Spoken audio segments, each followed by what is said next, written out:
Welcome to Friday Fighters. Today's content creator we premiered is Pika. We premiered him before, but due to issues with his account, we would like to support him on his new endeavors and build him back up to where he deserves to be. Um, Pika basically ran down on a free to play counter mirroring or focusing on Fashion Blanca, where he's the man right now for everyone because he free to play. If you spend time and unlock him, everyone gets him in 28 days of their timer. How fast? Who was the fastest to unlock him? I'm assuming it's a whale because you get points, right? I mean, probably server one whales or like the people that played before its release. Yeah, I had him on the very first day he could be attained. There you go. How how do you get it on the first day? No. Like the first day you could obtain him. So the first time the 28 days were over. Like 28 days after right. his initial release. Yeah. Yeah. Yeah. For free to play, you need if you were fast. I was the fastest one maybe on Earth to have him as free to play. I had him at 33 days. So that's wait, 5 33 or days. 34 5 days I don't after remember release, that. basically, you triggered the Yeah. pack. Yeah, because you go if you clear high on the stages, you get more VIP points, and when you hit, I think level 5 on VIP, I forgot. I think it was 1540. After you clear 1540, no, most free to plays have him. Like it after the start of it. It was either 15 or 1640, no? No. Like 3 days ago, me and Tix hit the VIP 7. It's Oh, at VIP VIP 7, yeah. 3 or VIP 4. You unlock him. I Mhm. think I forgot when, but it's 2,000 points of VIP points that you need to unlock him. And I was cruising so fast when I started to play because I was 1 day behind on the server. So I was at server 1. Everybody started the game on launch. I started the next day. So I needed to push, and for some reason, crazily, I finished 1940 in under 24 hours. It's 2 in-game days, and to the point where I was, and then I slacked after that. Oh, dude, that's Yeah, that's Fashion super Blanca super is the power big grinding there. Fashion Blanca is a major point in the game so far. He's arguably the best free-to-play unit you have because the thing is with him, if you build any kind of unit and maxed it or whatever with stars we're talking, you can link it to Fashion Blanca and transition from that carry to Fashion Blanca easily. Now, is with Fashion Blanco, who do you pair him with? All sim assist. I hate you. Oh, I hate you so much. what he do? I was using him. First of all, I started him because I maxed Dalsim to 2 stars or 3 stars before anybody else, other than Kami. I paired him with Dalsim but I needed Dalsim for him also to work, and it was really hard for me. So I put Mad back on my list because he's the most unused unit on my teams, and I got him to 3 stars, and I kept using him until you trigger. What is it takes? You get like 120 on every tower or something. Oh, you get 15 triple S characters. So last week I got triple S characters, 15 triple S characters, including Fashion Blanca. It's included with them. So you get 14 basic characters and Fashion Blanca to triple S linked with somebody. You unlock the ring. The ring, you now sync it with Fashion Blanca and the unit that you used him on, and both of them can be used on one lineup. So I synced him with my Kami in the end because you can use them both now, and I can use Fashion Blanca and Dalsim on the same team finally, or Mad Ryu as I see. So this is why I didn't understand how Mad Ryu was important in PvP. I want to clarify something, and today me and Tix did like right after before this podcast, we were testing some things. Fashion Blanca and Mandarin on the same team works well together actually. Yeah, it does. It Because on does. the It does. C3. Sorry, I didn't hear you. The thing about Matt Rio is for some reason, he's one of the only characters that doesn't need stacks to deal damage. When there's Exactly. champions like Gal, that for him to shine with his C3, he needs stacks. I don't know, Viper's C3 doesn't seem that great. TKami's C3 needs, well, it's just not that good compared to her C2. And as for other DPS characters, I don't think there's many left that have a C4 that C3 besides Bison that are like usable with him. So that's why Mad Ryu shines with him, because it's a C3 that you can use without stacks, without like basically any Without support anything. either. Yeah. The only thing is like you need RNG for him to crit Mad Ryu on his C3. If he crits on C3, it's a definite kill against normal units. It depends on the stage, but yeah. You also got to be a little bit careful with his C3 because it can miss. It's not like a lot of the others more ranged C3s where they guarantee to hit. But with his gears, if you get the gears and this is why we're talking about fighting souls. There's fighting souls that gives you pressure, and the gears, if you build him high enough on him, it gives him a lot of pressure. So he has pressure to counter this dodge. Of course, he doesn't. People like players like Cammy, like Poison, like Chun-Li that has a high dodge rate. Yeah, they will dodge a lot against him. But building him with pressure also helps. You can put one tick of his C3. His C3 goes 2 times, 1-2 uppercut. So one of them, if it hits with a crit, that's a major achievement for you, especially when you're having Fashion Blanca with him on the same team. It means he only needs to land one tick of his crit and it's over, because Fashion Blanca will do the rest.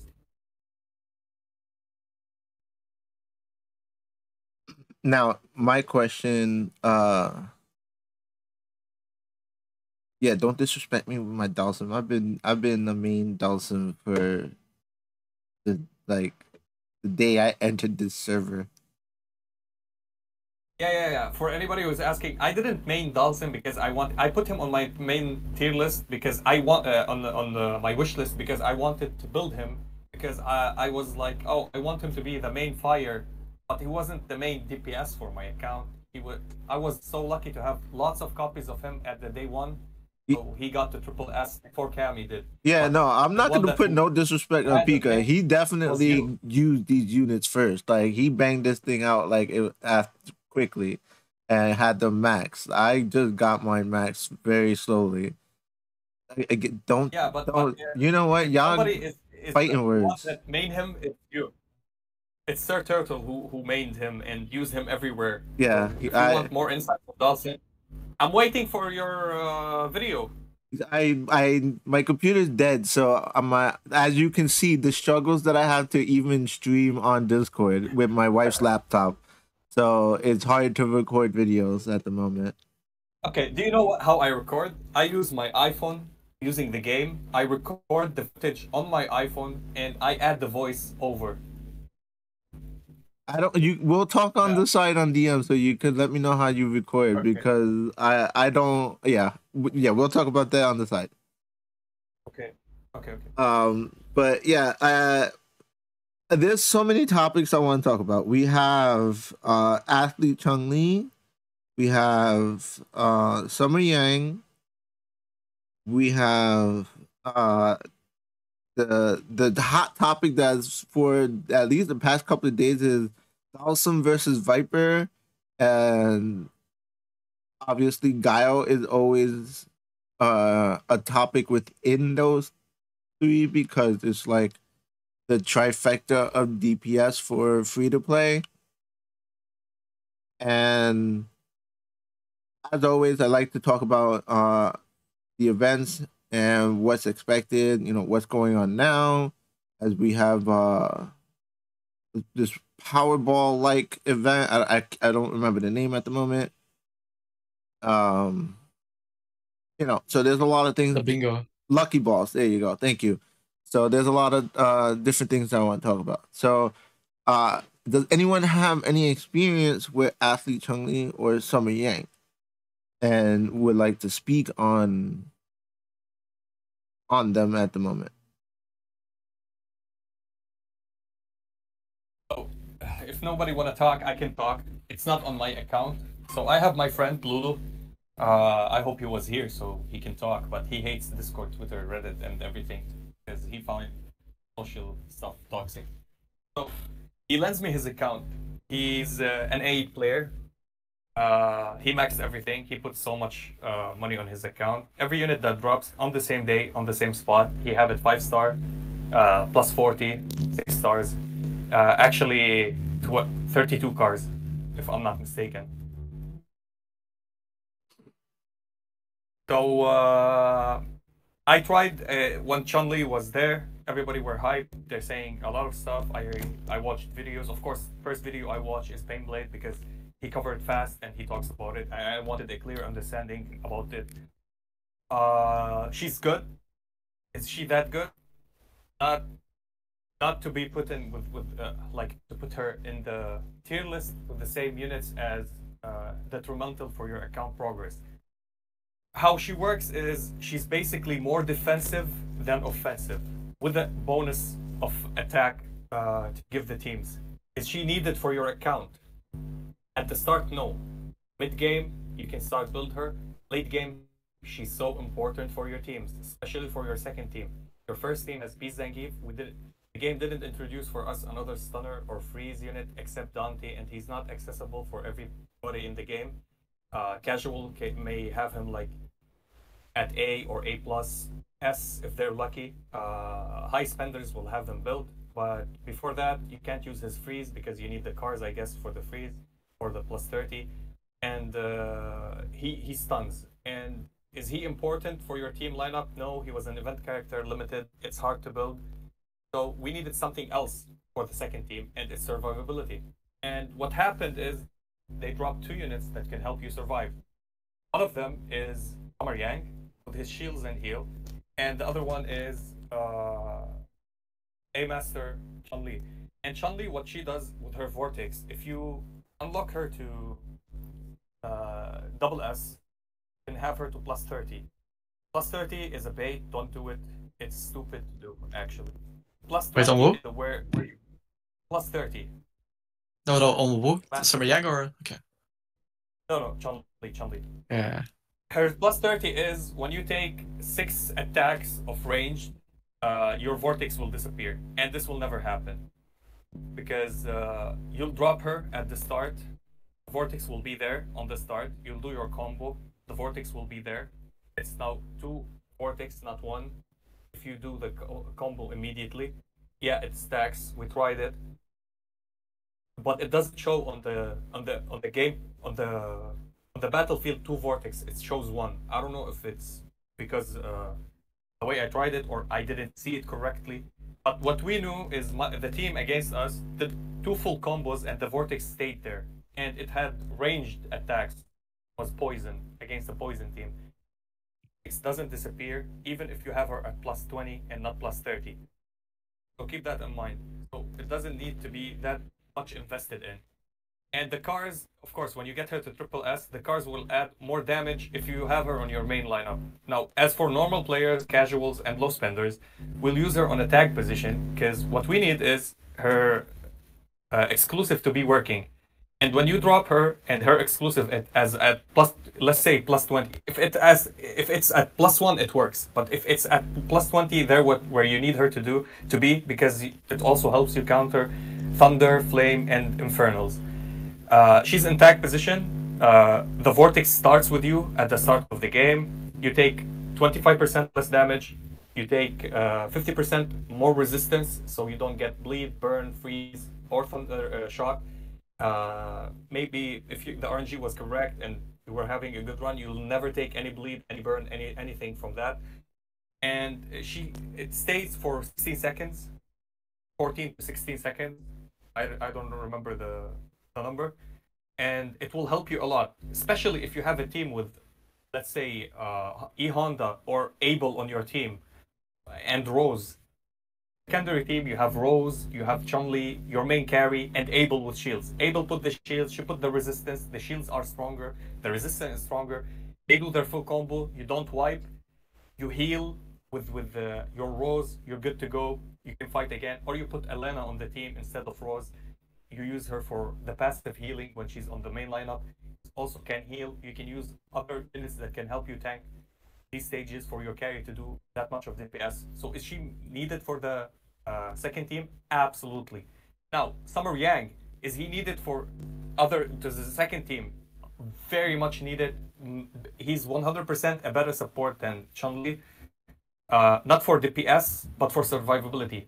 His shields are amazing. The scaling of his shields are phenomenal, especially if you stack him up on defense and run Echo on him. Echo has 12% increase of defense for the target that having it. So it will be very much needed for him, especially it's the one that to use on him, because the substats are, if you heal, more heal will be done to you with Summer Yang. He applies shields, he applies heals also to the entire team, and for the most injured unit on your fighting team. And if he has Echo and he's the most injured, he will heal himself more. Even if he's not the most injured, but he's injured, also his heals will increase more because he have Echo on him. Playing Reckless on him is a bad idea. You don't want to play Reckless on him. You want to stack him with defense, not with crit resistance. Reckless could be played on somebody else on the team while he gives them the buffing and having a unit that buffs them with defense. He doesn't buff with defense, so Reckless doesn't work. Don't use it. Reckless is used with T-Hawk. Hawk gives everybody defense, 80% defense. So you can say that playing him and T-Hawk is good, but actually it's bad. It's very bad because T-Hawk gives you the buff when he dispels a spell, a debuff on you if he removes it. And the only way to remove it is using his C1, and you need Yang's C1 to be used. We can try to play around it. Yang, his ultimate and his super, and the C1 of T-Hawk, but it needs tests. We didn't test it that far. He's still a new unit. Maybe in the future we're gonna talk about it. But so far, if you're gonna talk, definitely S tier Yang, one of the best supports in the game so far defensively. I tried him where my friend was stuck on the tower. He's at Flame Tower. I forgot where, 490 something or 560 something. I don't know what number I was checking on his tower, but it was super high that I never saw that. And I think he had 2 teams to fight. At the start, I put Yang, and I told him, show me a video when you put Yang on C1. And the shields, yeah. The shields made his team survive, and he won the battle, and it was amazing, and I liked it very much. Actually, Yang is one of the top tier supports in the game. Yeah, one of the benefits of having Yang as well is that he's easy to build compared to other supports. That's why I also highly value Elena as well, because like, who else do we got besides them as a support that actually good? You know, there's Rose, who's hard to build. Obviously, it's easier now because there's events where you get her. There's a lot of boxes and opportunities and stuff like that. But that takes a lot more dedication compared to Elena and Yang, because you know, wham bam, thank you, man. You might just do a random pull and you get them, or you know, you do a purple gems and damn, you get them. Like there's a lot of opportunities to build them faster comparatively to others. So that's definitely a high value in on them. And then I also agree on the whole shield things. And what I'm actually interested in, if we're talking about like the one of the benefits of Yang being fire is he can also sneakily pair well with DJ, where DJ enhances shields. So that you're also max. I know. Listen, okay. Listen, DJ, let me give me a little selling point. I'm joking. You got look. Okay. You got DJ who has the opportunity just passively to upgrade I don't know what's the word. Upgrade? Yeah. Upgrade, enhance. Is it there you go. Wait, passively is it enhanced. passively? Yeah, it's passively enhanced. Yeah, you passively enhance all shields that are on the team by a certain percentage. And then you also have him like actively some of his some of his abilities uh pushes back quite effectively. Like he smacks the front unit to the like half a screen away, and thus allowing Okay. the backline That's access. the enemy. That's the enemy, DJ, not your The, DJ. no, listen, you get the RNG and luck and whatever, and building takes a lot of building, but this is just theory crafting Okay, listen. because The we're best also thing, thinking it's not a about theory fire. craft. I tested something. Okay, it's not a theory craft. It's actually I tested this. So I put Yang and Elena on the same team to check how much damage I can take. Okay, how much damage I can tank with him healing, not Elena. So I used Elena on the team, and I put Yang on the team. And to my surprise, the timer went off, and I barely did damage because I didn't use damage dealers. I used only a tanking team to just slow time and it, like slow the battle and let it go to the end. So what happened is I used the super, no matter whose super it is, and then Yang's C1. It gave shield and heal, and I used Elena C2, which buffs the defense. Yang gained the buff, and now his defense is more. So I stacked the combo meter, and I did it back to back with the defense buff that Elena gave, and I did more shields. That all the bar, like all of the shield, when the enemy hit me, it didn't wear off, and it kept the shields the entire battle. Every rotation I did, the shields are up, and I'm healing. I'm taking no damage. So this is how crazy Elena plus Surfer Yang is.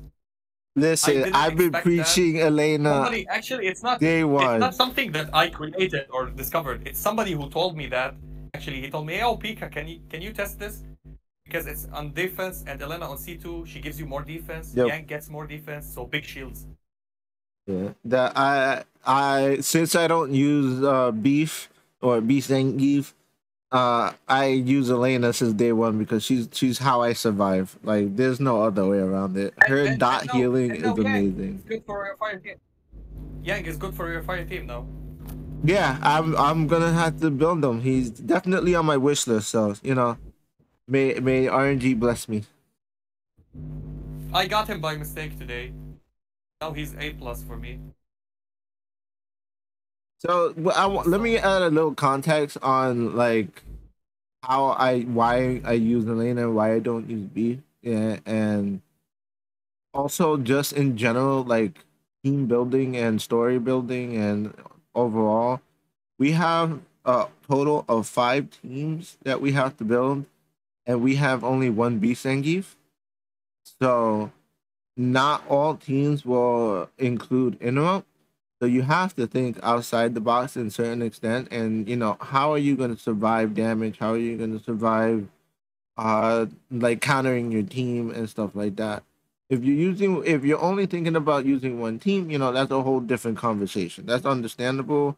Where we can, pick apple and peaches apart and stuff like that. But in the overall, I like to. I'm one anti-meta, so I try to go against the grain purposely. But also, I'd like to plan ahead. Maybe I'll use B Zangief as like team 5. That's like I might never. I don't plan on it, but maybe. But that's a lot of teams. 5. That's 20 units overall, and then you also have to consider assists for these teams. 20 units just baseline what you need as an active line, and then what 10 more units as an assist. So that's a lot of units. That's a lot of team variations and stuff like that. So you have to try to. If you're here and you're listening, that means you have some form of dedication in the game. So we're just giving advice that of like the overall future of what can come, because there are whales who are on 4140, stuck because it's hard, and it's a rough world regardless of where you are. Everyone faces a wall. That is the one thing that unifies us. Everyone faces a wall. And Dawson is king. That's my biased choice. Thing. Well, the thing is, like, it's easy to make 5 teams for people who gonna pay for, especially for Fashion Sakura and Fashion Chun-Li and more Fashions unit that will come to the game, but they're like paywalled. Like they can't be obtained as free to play. Because when I look at other games, when we can't progress, like let's say AFK Arena, people were playing it, and free to plays are playing it, and they can't build all of these units because it needs a lot of resources. So they have their main units. The game gave them these fashion units, and they linked them up with them, and now they're 5 stars, and they just need to build their exclusives and cards. And the game gave it to them in shops that they can grind and farm over time, free from inside the game. This game, Street Fighter Duel, is amazing. I think it's better than AFK in playstyle, everything except story. Of course, it's so lame, the story of Street Fighter Duel. I think they need to work on that. They don't give us this option that you can build a unit from zero, from scratch to max 5 stars, except Fashion Blanca. Like all their legendary units are paywalled. They didn't drop any in the shop, and they're not. They refuse to make Evil Ray to be in the shop too, uh, and legendary. It was a bummer. We all had high hopes because in other versions you can buy his copies from the shop, which is a bummer. But hopefully in the future, because this game is still new, and I have high hopes for it, and I think that they will do the right decision in the future. Yeah, Hopefully. there's still time to tell, and we don't even know what's happening. Right now, it does seem like he's going to be on the special summon line with Akuma. That's what it's looking like. But there's always the game feedback. If you want to enhance the game and make suggestions, join the Discord if you're not already in the Discord. We have the game feedback channel where you could put game feedback in, get enough upvotes, and have the community agree. And the community manager will be able to pass it on to the teams that needs to hear it, and understand that it takes time. So you have to be patient, and slowly the game is worked on. There have been upgrades and different quality of life stuff. I'm not saying the game is perfect, but I am saying that it is being worked on and it is being cared for. So, take it with a grain of salt. That's the best way I could explain. Um, I think one of the best topics we should talk about now is like maybe the diversity of teams and the conversation of Dawson versus Viper and Gaia, because yeah, I don't want to say that there is the I don't like to say that there's the best of all when there's diversity in this extent of what I picture it more of like a rock paper scissors type of thing, more of like one is best. Because like if we're gonna calculate what is best, we have to understand that Bison and B Zangief exist, so they are obviously the best. And if we're not comparing them, and we're comparing under that barrier, and making sure that we're comparing class, availability, free to play versus pay to win, all these criterias and everything like that. Like I said, I like to think of it more as a rock paper scissors, because, for example, I vouch for Viper. I vouch for Dawson, but I understand that Viper is his direct counter. But it also depends on how you build it. It also depends on where you place your teams, because, for example, there's a common understanding for the people who play PvP very often. They try to bait out Bison teams because Bison players tend to use Bison on their primary team, which primary team is normally seen as the first team. So strategically, they will throw out a weak team to just let it be and die, and then they throw out their main team as maybe team 2, team 3, depends. This is deep, 5 head different chess type of thing, but it can get to that point where some people get that in depth. Also, we have to take into consideration the different teams in PvE because, like I said, there's only one Beast Zangief. So, do we need a heal team? Do we need a defense team? Do we need all 5 DPS teams? And obviously, all these selections will change once new units come out. I myself will wear my biasness proudly on my sleeve. I plan to have every Dhalsim that is comes out. So I hope Fashion Dhalsim comes out. I hope Mummy Dhalsim comes out, and that's 3 teams right off the rip. I will build my teams around them. But a lot of people like how Pika says he has a Kami team. You have A Yang. A Yang. Wow, Summer Yang. We have Ashley Chung Lee. We now have. I've always been preaching Fashion Sakura. I've always been preaching Elena. We have Abel, Honda, Bison. Like these are different variations and combos that just can branch out. Do y'all have like a personal favorite team that you guys would like to preach and suggest maybe? For what game mode? PVE story. Let's just keep it simple. Something spicy, something different, something outside of Beast Zangief preferably. Let's just understand that yes, most likely everyone's gonna have a Beast Zangief team. That's a given. Okay, so I'm at the stage where I almost need 3 teams, so it's kind of difficult to pinpoint one team. But my team without Beast and Give has a Bison, of course, because well, good luck running a team without Bisang that can survive in level 427 levels without any sort of interrupts. But I'm using Bison, I'm using Fashion Blanca, I'm using Street Poison, and I'm depending on the level. And this is where it's like very special. I'm using 4 different units, and one of them Pika is going to love. I sometimes use T-Hawk. Because T-Hawk, the way he buffs your defense is actually so underrated. When you don't have any sort of interrupt, you want your team to be tanky, to survive, and T-Hawk offers this. No, Pika, I did this before talking to you, by the way. I just looked at all the characters I had built, and then one of them was T-Hawk, and I saw that he buffed my defense, so I was like, I'll try him. But it's either T-Hawk, Abel, regular Chun-Li, or Mad Ryu. And the reason why I run Chun-Li over Mad Ryu sometimes is because I need speed. And Chun-Li offers way more speed than Mad Ryu. But Mad Ryu offers way more DPS since you can use his C3, like we said before the podcast, without like needing any stacks or any resources really funneled into him besides like a few cars. You don't need plus 30 on him. So yeah, that makes him decent.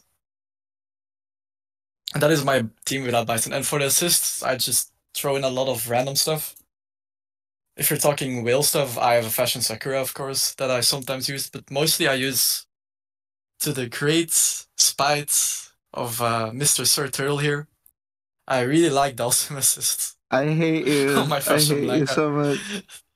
And then Fei Long assist on Bison because Fei Long amplifies damage, flame damage by so much that it's like a must-have in a Blanca team, I think.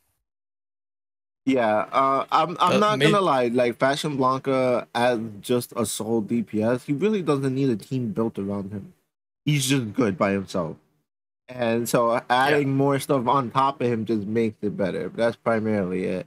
But like for me, as the Dawson focus, he is BFF for Fashion Blanca. They are best friends for life. They are Cheech and Chong.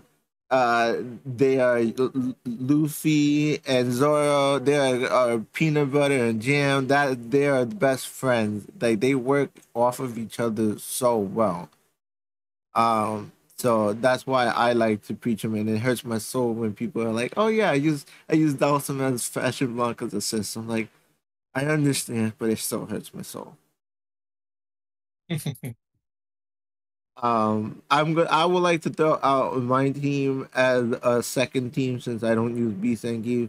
I do main Dhalsim, so I would like to context Fighting Spirit 30, 6 cards.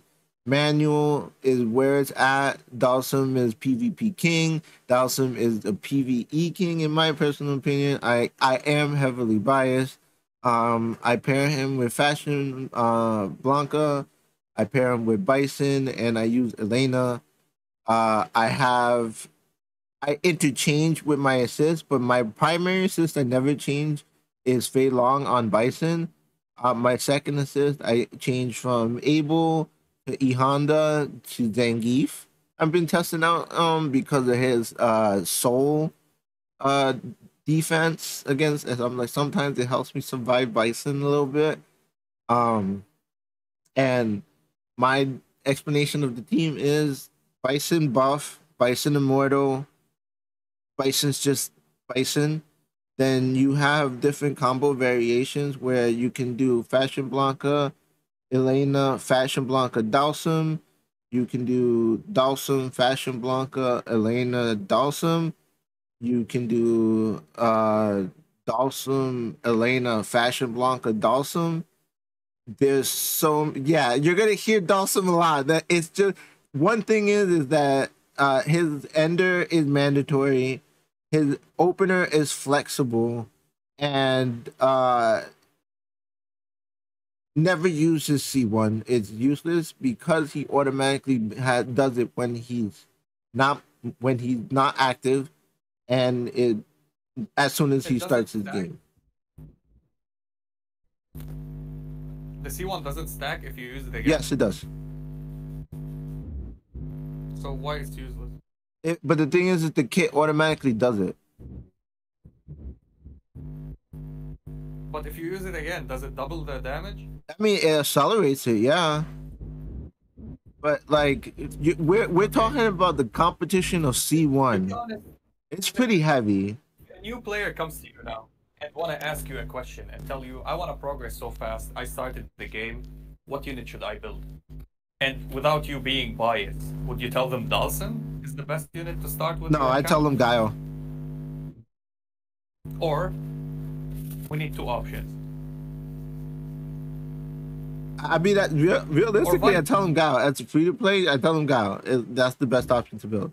And then that automatically Or attaches Beast Viper. Zangief to him. Start. Exactly. But listen, Guile, Viper as a starter for an account. Okay, you have, when you start your account, you have 3 units, which is 100% you're gonna get them. One of them. It's either Cammy, Poison, or Viper. And if you got Poison or Cammy, people will ask you, should I reroll because I didn't get Viper? It's no, don't reroll. You're gonna get a lot of them and you're gonna build them. Poison is OP also, just like Guile and Viper, but the problem with her, she doesn't accelerate like them, and she's not that fast as them. You need a lot of tries, RNG, crit damage proc, crit rate proc. This is the problem with her. That's all. But is she good? She's one of the best units. Yeah, Also. but That's you why have they to put take as it. a You have to starter take unit. into consideration that this is a marathon, not a sprint, and She doesn't scale. that's why I will say Guile, because, like, I mean, come on. I've literally seen I've used it in my free to play account, and I personally dealt with the power of Guile.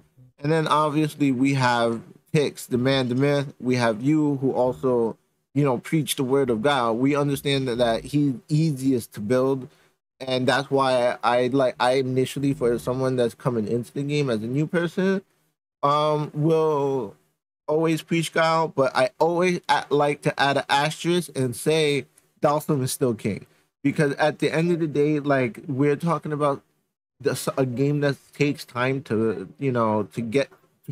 We're never gonna end. Hopefully, this is a game we people may or may not expect to play for years. So if you're under the assumption of that, like, yeah, there's a lot of different criteria to that extent. Yes, please fill out the survey. We'd like to throw that out real quick. D- Depending on when you hear this, There's currently a survey in game where you answer a couple of questions. Talk. There's some questions about monetization. Obviously, we want more bang for our buck. So please, honest as answer as honest as possible. We don't want rage. We want constructive criticism. Monetization is definitely a big talking point of this game. Um, Also collaborations. What units you want in the game. Do we want celebrities? Apparently the consensus is maybe not celebrities. We want more of like anime and cartoons and stuff. But I don't speak for everyone. This is an option. I hate that this is an option. Why celebrities? Why you Yeah, can't? well, like, you have to take do it to. something The related only reason why I think is because it's been done elsewhere. I'll just leave it at that. That a celebrity. I understand, but I hate the fact that we give more money to the celebrities from this game. You're gonna pay for them to have them in the game, and some of this money goes Well, to those celebrities. you have to also think about it like this. What is the definition of celebrity? Like, would you like a Terminator collaboration for Street Fighter Duels? If that's the case, then you got. No, they said singers and movies. Well, yeah. Like actors from Listen. movies, and then listen, and then they added a celebrity from a TV show like John Wick, let's say, inside the game, or you want Keanu Reeves inside the game. No, we want John Wick, not Keanu Reeves. But it's the same thing. I mean. It's technically we're paying licenses, so that's how you got to think about it. Britney Spears versus Akuma. Yeah, like, no, really? I'm not saying. Look, listen, I'm not saying it. Well, here's my thing. Wait, hold on. Here's my thing. There have been many Capcom games where there are multiple collabs as Street Fighter versus X-Men versus Marvel versus Capcom, Tatsunoko versus whatever, blah blah blah. Like I don't know the names and stuff like that.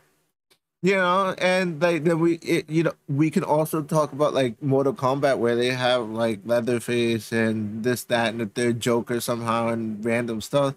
So I guess Jason. yeah, like there's variety. It's not uncommon to randomly yeet someone into the universe and just be like, look, magic. Was it Akuma and Tekken?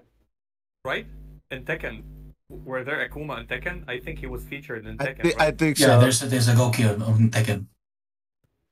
Yeah, I would love to see Tekken or Mega Man or Mortal Kombat. But that's why you fill this the survey and direct them to these units preferably. Whenever I mention of celebrity, I was like, no, thank you.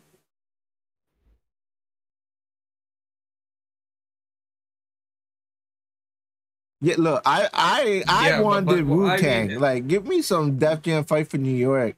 Like, I'm down for Meth Man, all that type of stuff. I think that would be dope. Okay, what I put in my survey is and what I meant when I ticked the box is if they want to add anything to the game as a collab, it needs to be related to fighting. They can't just drop Eminem and he goes like into rap mode. Like, let him just wear some Timbs with the regular black and kick, just curb stomp somebody. Jesus. Seriously, like what? Hit him with a mic. Listen, Smash Bros, man. Ryu and Sonic and Pikachu, like let a man dream. Yeah, I would love if they add content creators as in-game people. Oh no, please no. I wouldn't mind. Depends. It depends. They add Painblade. If they add a Painblade and I go to his bald head and start beating him with my Mad Ryu, it will be fun. I will send him clips. He'll laugh. Just to beat on him in game, horrible. Right? Yeah, or A Mikey Mark, I go steal his hat and run away. It will be funny, you know? Like, imagine like having these content creators that are related to this game, that upload every day, not the one that they pay money to advertise for them. No. I will not accept that. I will accept any content creator from YouTube that is covering the game and have his heart and soul to the game, like Painblade, Rokage, Sion, anybody. Not me. Just a small Pikachu. Like I have a copyright on me because I'm using Pika. You know. Yeah, that's your fault. I vote for turtles. Let them throw a turtle somewhere into the game, and I'll just die happy. Let me be an EX skill. Or I mean, dropping. imagine just like a turtle coming out of nowhere and just like stomping on someone. Well, do you have fighting skills? No, not at all. But you know, it's just imagination. That's the yeah. You know what? Teenage Mutant Ninja Turtle. I'll be happy with them too. I wouldn't mind. Ninja Turtles will be amazing actually because they are fighters. It's really good. It's something good. No, they're ninjas. It's in the name. Yeah. Exactly. Like that would be amazing. Has anyone ever seen the parody of James Bond? I forget the name. That's like the actor from Mr. Bean. It was like Johnny English or something. John Atkins. John Atkins. We need to have him in the game and just have a goofy character that does random moves that somehow deal a lot of damage. We need to have something like that, no? I went at it. The survey actually had a different response to celebrity characters. I said that the collaborations, should be Capcom first, like Darkstalkers or Mega Man or any of the other IPs that they have, like Streets of Rage. Streets of Rage, or I think is it Streets of Rage or Final Fight? Both. I would love Bloody Rage. Yeah. Oh my god, give me Bloody Rage, please. One thing would make me drop the game immediately and never look back at it, and I'll delete my channel and delete every video if they did a collab with Raid Shadow Legends. Who? You said virtual Legends? Legends? I will drop. Are we on the air? I will make Reddit hate Reddit. I will do everything. Why Raid Shadow Legends is in every video, every ad that I open, man. Just stop. Have you played it? It gives me nightmare. Have you played it? I saw the gameplay, to be honest. Oh, I honestly like that characters. I like the ogre and the skeleton and stuff. I like that. Oh god, no. Pika, do not look what Dino just wrote. He's gonna let the devs know. It's like, oh god. Crunchyroll just bought Raid Shadow Legends. Mega Man is dope. Mega Man would be a dope one. There's so many potentials that they have, but we also have to be take into consideration who owns licenses. This was definitely a conversation before that Dino explained that the easier it is that one owner owns the license, the better. Yeah. I mean, in the end of the day, collabs are business. Yeah, of course it's business. And that's why. Yeah. Same genre as Street Fighter Duel. I think I grew up watching Mega Man, Street Fighter Duel, Tekken, and Resident Evil. These kind of games are like, and the videos and the genre of them, they were all together, and it was amazing. It was. Give me Nemesis. And give me a Nemesis tank. One and everything of them was. Oh my god! Yes, every time you own, he says stars. Yes, please. Yeah, I like the Tyrant. Remember the Tyrant from Marvel vs. Capcom 2 when you play as Jill Valentine and you can summon the Tyrant? Yep. That was my favorite. Like, yep. I like that Tyrant. That Tyrant design is so simple but intimidating. Like, I like Nemesis. Don't get me wrong, but like when you're talking about he's like a zombie that wears clothes and uses a rocket launcher, like a biological weapon, I guess. But like Tyrant, like the Tyrant to me is like the epitome of Tyrant is pretty nasty.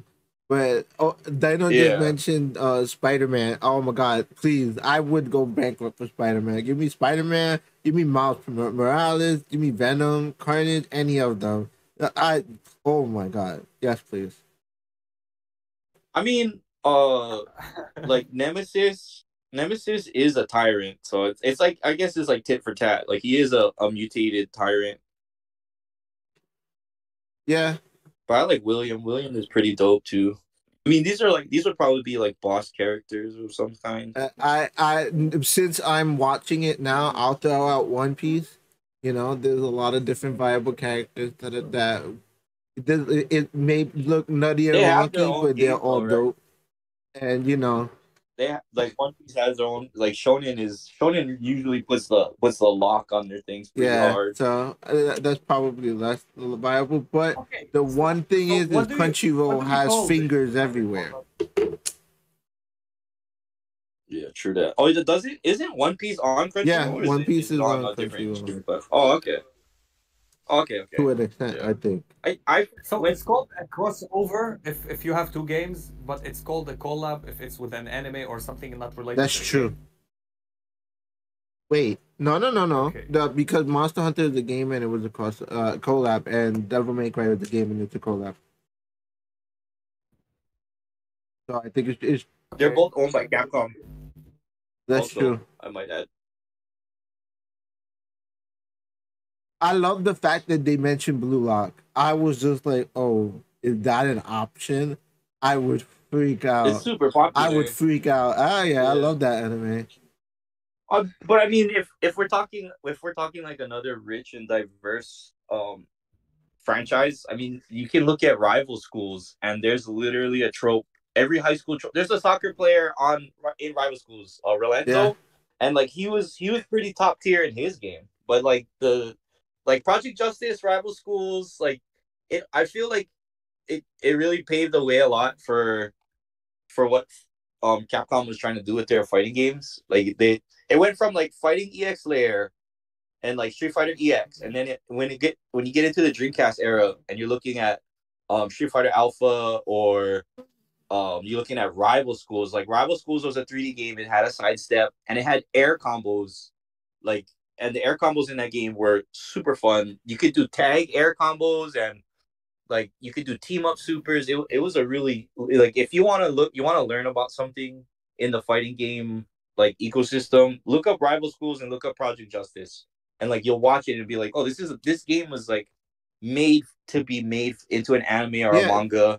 It was made to really expand upon it, and I feel like it kind of got lost. Normally, sports is added in a lot of games because it generally succeeds and connects to a lot of people. So you're definitely right. And isn't MMA a sport? Karate, taekwondo, tai chi, things like that. So yeah, you can add something from games or from anime. And the fact that you brought up Rival Schools is nuts, because not many people remember that game. Do you agree with me on this statement or not? Demon Slayer will be the best collab if they did that. Yeah, Resident Evil. Yeah, Resident Evil would probably be on the top with the amount of Resident Evil content that they've been pushing out with all the remakes. It would probably stand to reason like that would be their next thing. But then you have like Mega Man Battle Network just had an anniversary too, so that's like on the table for them.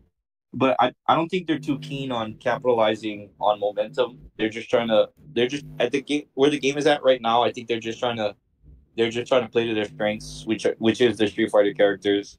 I don't think they need to pull the gimmick like Mega Man or Resident Evil for another 2 months. Is there any game like right now that have Demon Slayer as a collab? Any game? Dragon Ball Z hasn't been mentioned either. Yeah, Demon Slayer. Is there any game that have them as a collab? I don't think I haven't really seen Dragon Ball Z paired up with any other games, which is interesting. Yeah, like Shonen Jump really keeps like a grip on their IPs, and they usually either keep their IPs together or they do like what was that game for Steam, Jump Versus or something like that, where you had like Yugi and you had Toriko and you had Urameshi and like all of the Shonen Jump characters in a fighting game. That was like the last big crossover that Shonen Jump did. And they had, I believe it had Naruto. That's why it's a shock that Fortnite got them. Like a lot of people were like, "Oh snap, Naruto!" Well, Fortnite. Monster Hunter has Demon Slayer. Monster Hunter has Demon Slayer? Yeah. What Monster Hunter Yeah, it's Rise? true. I think it was like it's either For You or Generations Ultimate. Generations Ultimate also has Baki. Oh, that's tight. That's cool. That is really tight, actually. I'm actually curious to go look that up now. I played a ton of Monster Hunter World. Like I played a ton of Monster Hunter World, but after World, I stopped playing. There's definitely. How about Soul Calibur? Let's keep the conversation back to Street Fighter Duel. There's a lot of collabs, and we could definitely start looking like that GIF where all you see is weird numbers flying all over the place. But back to the topic of Street Fighter Duels, we were talking about teams and stuff like that. One of the things that I wanted one of the topics was back to Dawson versus Viper versus Guile. I would like Tix and Pika and anyone else who is comfortable and has the experience to speak on Guile, because I know, to me, they have the most experience on it. Like, is Tix here? Could you speak on it, homie, please? I just got Guile. Wait, what's the question? Speak on Guile, because we're trying to pit Guile. Not pick Guile directly versus Viper and Dawson, because Viper versus Dawson is generally the spicy topic, but Guile is always there because he's just really good at what he does. So because he's on the side, I want to initially just throw him out and lay context, and then we could speak on that Viper versus Dawson. Okay, so no bias. This is bias, okay? I'm trying to be no bias. It might come across not biased. I mean biased, but it's not biased. So early game, Viper is definitely way better than Guile, and then at SS, Guile definitely starts to pick up the pace. But then after a certain point, if it's echoing, just let me know because I'm toilet. It is a little bit echoey. Okay, wait, let me just move. Yeah, it sounds like you're in the restroom or something. We caught this man with his pants down. Wait, Tix. Did you wash your hands? Most important question. Yeah, make sure you reflush. Oh, I just moved it towards the shower, so I'm still in the toilet. Okay. Okay. Going back, early game, Viper is better. And then at a certain point, when you can get it to SS, Guile starts to be usable. And in that point, Viper is still better just because raw multipliers takes into effect more than just defense ignore. And the defense ignore starts to play a role in the higher chapter, so the value goes up over time. And at a certain point, where like you're at chapter 28 and 29 and 30, Viper does better just because at that point they're equal. Guile and Viper's equal, but then Viper does more. It makes the Bison fights more easier. Not saying that it's impossible for Guile to overcome it, because I did it and some other players did it with. But I'm just saying, like, Viper players can overcome it more easily. That being said, after chapter 34, you start to realize how valuable defense threat is, and at that point, you have units that are really built, and Gal that is like already built. I mean, Viper is cheap. You don't need to make her to plus 30 to function, like 6 out of 6 car and everything like that, because it starts to benefit everyone else. While Gal is more selfish, so those two are different in the sense of one is super selfish, one is more like team oriented. So in PvP, Viper is definitely way better just because, bro, like her 6 out of 6 car plus 30 for PvP, it goes crazy. But that being said, we're talking about story, right? So we're going back to story in the sense of, okay, she's cheaper to build. Gal is easier to get copies of. And at max potential for a story DPS, it pairs really well with Bizengif. So, watch die hands. Yes, of course. Going back, right now, now if we're talking about, okay, end game, who's the best DPS? Even as a Gal abuser, I would still say Dalsim at 6 out of 6 car. Has to be 6 out of 6 car. And has to be played in manual, because if you play it in auto, you don't know the trick to optimize the stacks that you're gonna gain. Because I did the testings with some other players. I think you know the guy. He's called Sylv something in this Discord. Okay, but that being said, yeah, Silvis. That being said, I did some testing with Dawson with him, but I would say all three is good. You at certain stages it's all different. Like most players are in the early stages, so Viper is better than Gal. In that sense, I'm not saying I never went outright and say Viper's better, Gal's better, or anything like that, because at that certain point, it is true. Viper is better. That's true. But then in the later stages, it will be more future proof with Guile. But I'm not saying Viper's always still bad. I'm rambling about a little bit too much, but you get Yeah, my no, point. I love that you said you threw in Dawson. Thank you very much.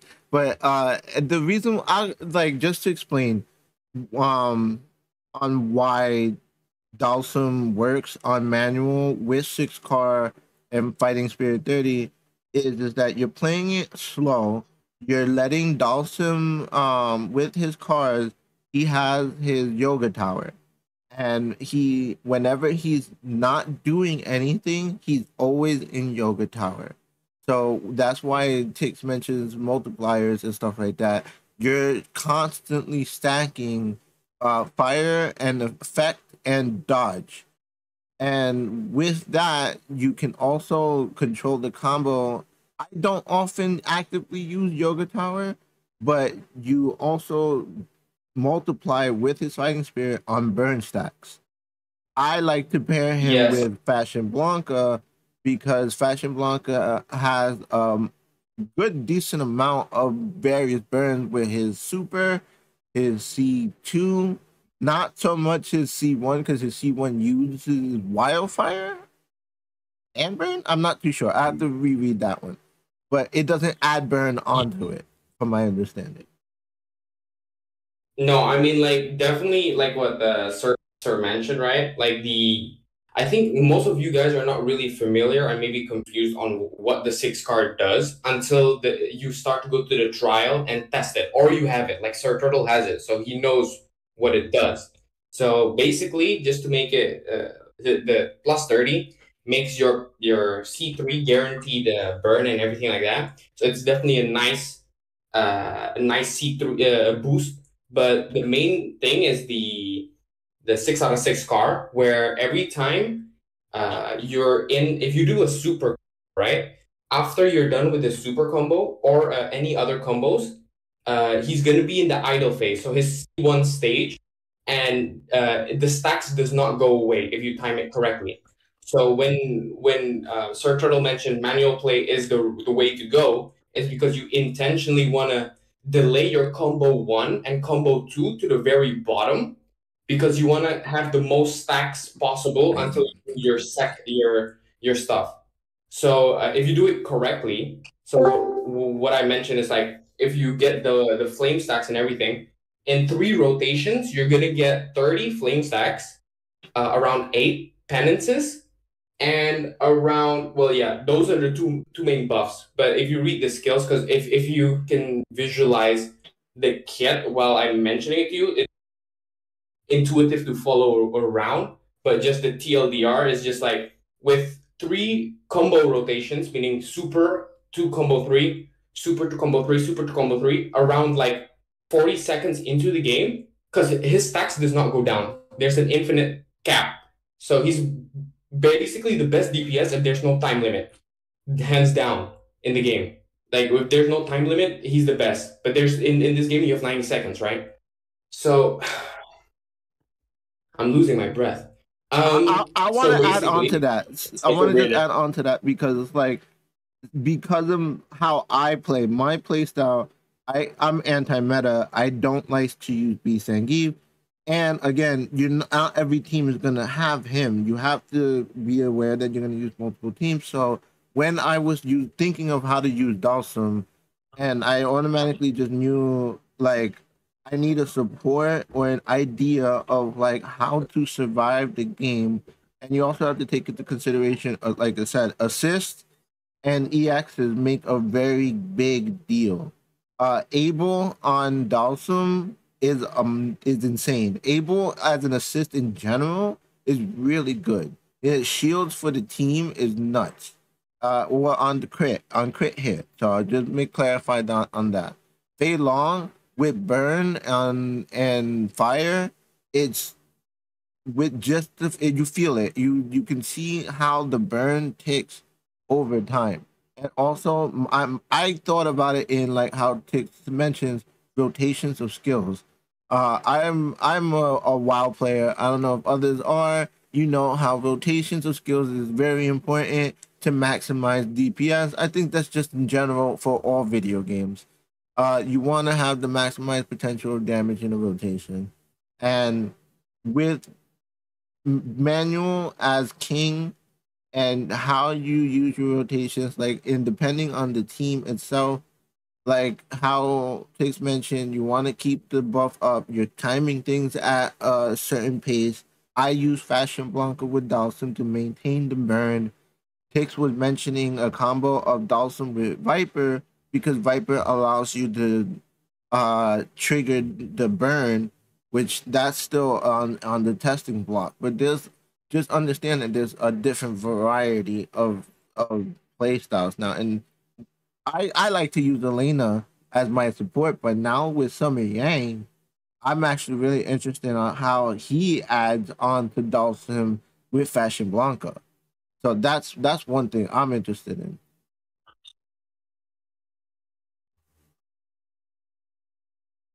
Does anyone else have another team or another unit that they'd like to speak on?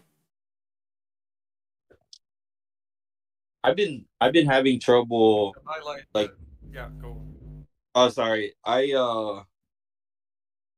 So going into guild effigy or anything, I'm at the point in the game where I really need to start figuring out what the units do more than I am right now, because I'm just tossing out dudes and hoping they do the best that they can. So I'm tooling around with actually putting Flame Chun Li in the active lineup and not the support to do her super.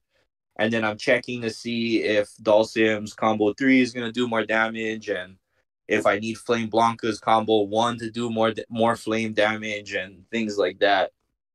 So the question that I really have is, um, at what point am I gonna be expecting to rotate off, or should I be just using the characters that have the highest rank in the best gear, or it is that so?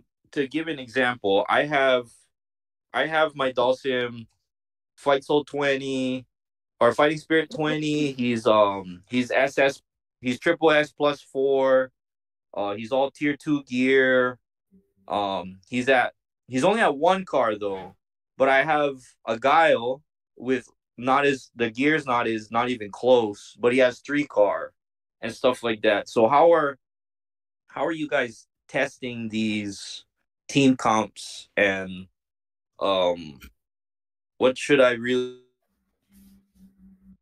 be doing beyond just throwing out my strongest guys? Like, am I just throwing out my strongest guys and hoping that it works? So, I'll throw my hat in because I'm not as dedicated as Tixon and many others in terms of like min maxing to the T because RNG also plays a big factor into it, and just dedication to an ideology or a plan is the way I think about it. Is basically the units that you have, you read, and you have some form of control in where you guide your account.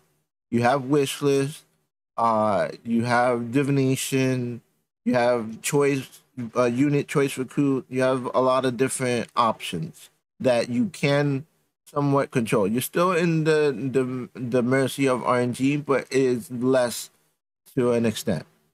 And at that point, I like to say go with your heart and play a unit that you're going to enjoy, but make sure you read it and understand where that unit stands in the food chain. because realistically, there's always going to be a better unit or a better synergy or a different team.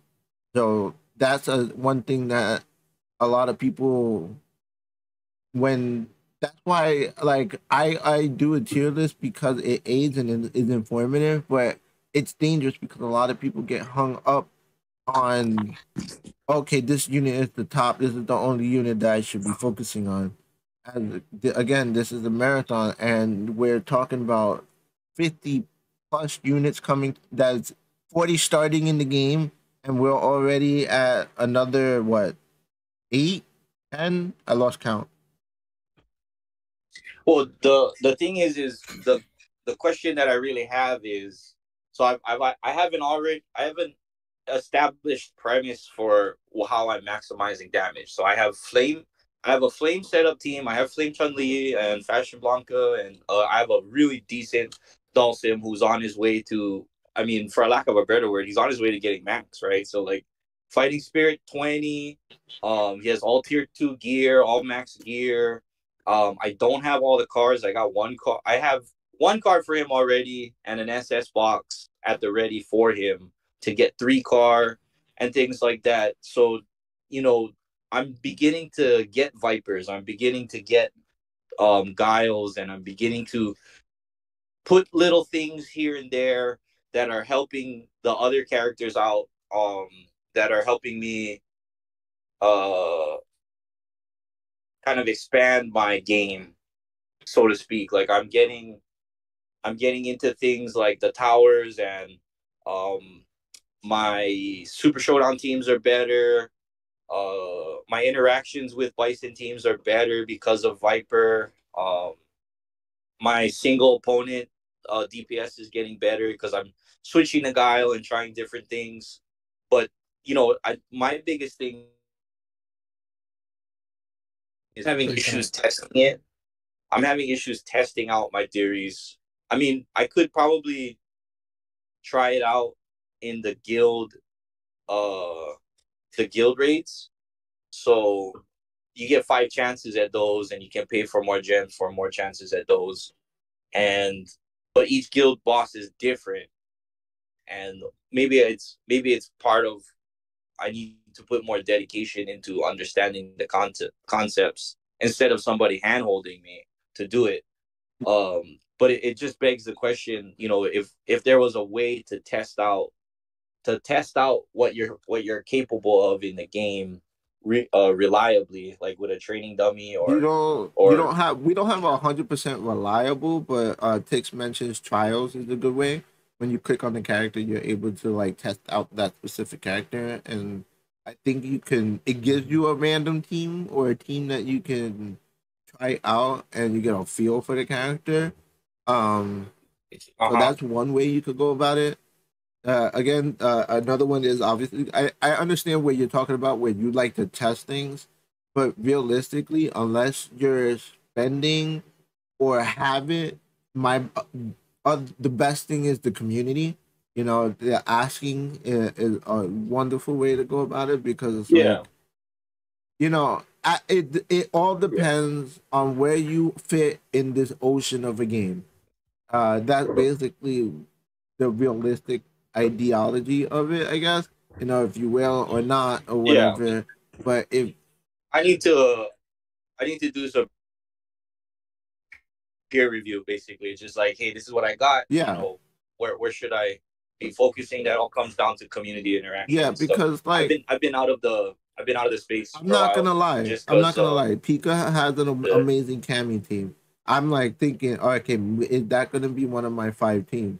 There's also the Tix, B Sangeef Guile team. Like I'm not stupid to the fact that that team is wonderful.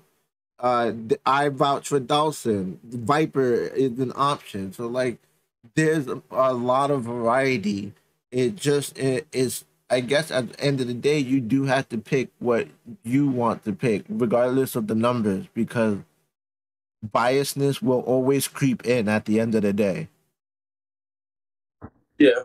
I mean, I just got my Bison to Fighting Spirit 30. So that was That's a a big huge bump. thing. That's a huge milestone. Money. Yeah, that is like the change. So Bison just breaks way too many of the rules. I mean, thematically, it's like he's Bison. He should be doing these things, but as I gotta look. You gotta look at it through the lens too. Like okay, so you're like the whole thing is being shaped by this one dude, and then like I'm. I mean, you have to think about it like this. Right. There's only one do all Bison. and all. Yeah, there's only one. That's how you gotta think about it. But I actually one thing I want one name I would like to throw out. Just because Don is here, I was waiting for him to come here. Chung Lee. Please, can you preach on the gospel of Chung Lee? So I love base Chun Li. Yeah, base Chun Li. I love base Chun Li. she has problems with specific matchups. She has problems with Vipers. She has problems with poisons. The main reason is because her opener, if you have ever used it, it knocks everybody down. And if you're a Beast Keef user, she will typically knock the person on anchor out of range for Beast Keef to hoover back in. So you can't really it's less reliable to like interrupt the opener.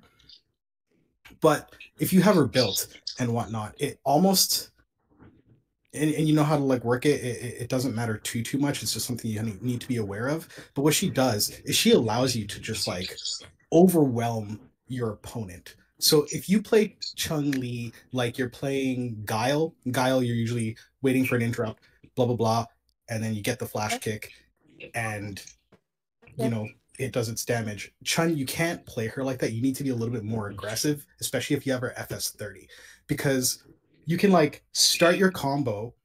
If you get the interrupt, sweet, and then with her, she'll give you extra meter, and then while she's doing her C3, if you have like a Bison or somebody else, you can actually start that combo chain while she's still doing her C3 animation, and have enough meter to like make it to interrupting the enemy's like upcoming combo again.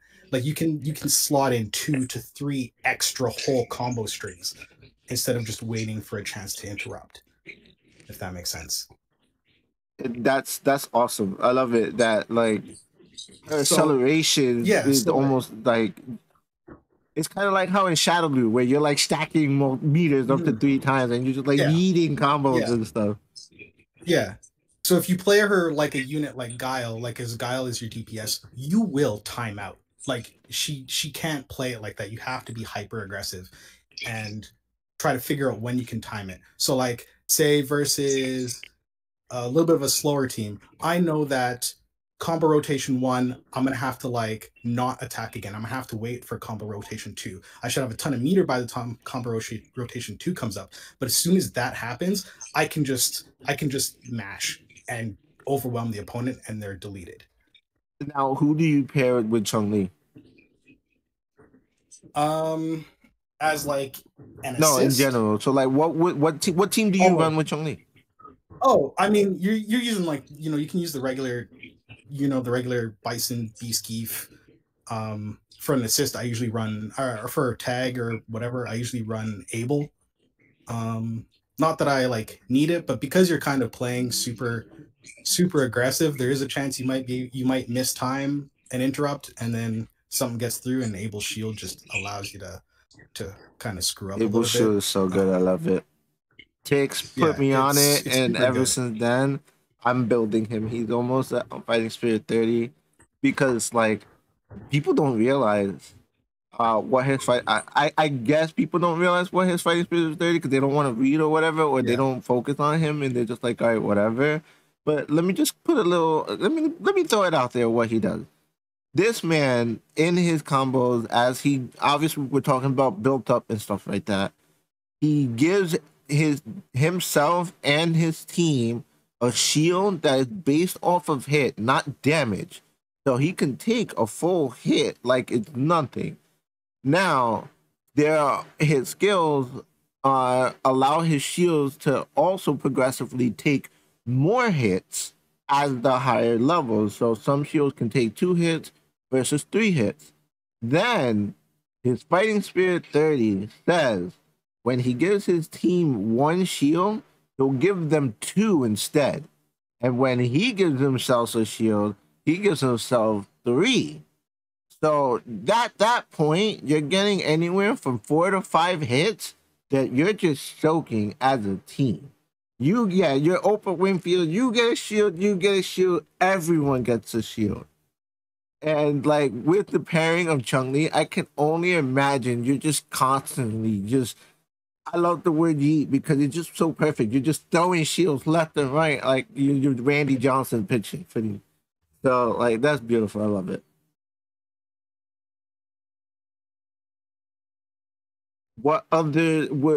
Does anyone have about to speak on any other teams, or you want to move on to a different topic?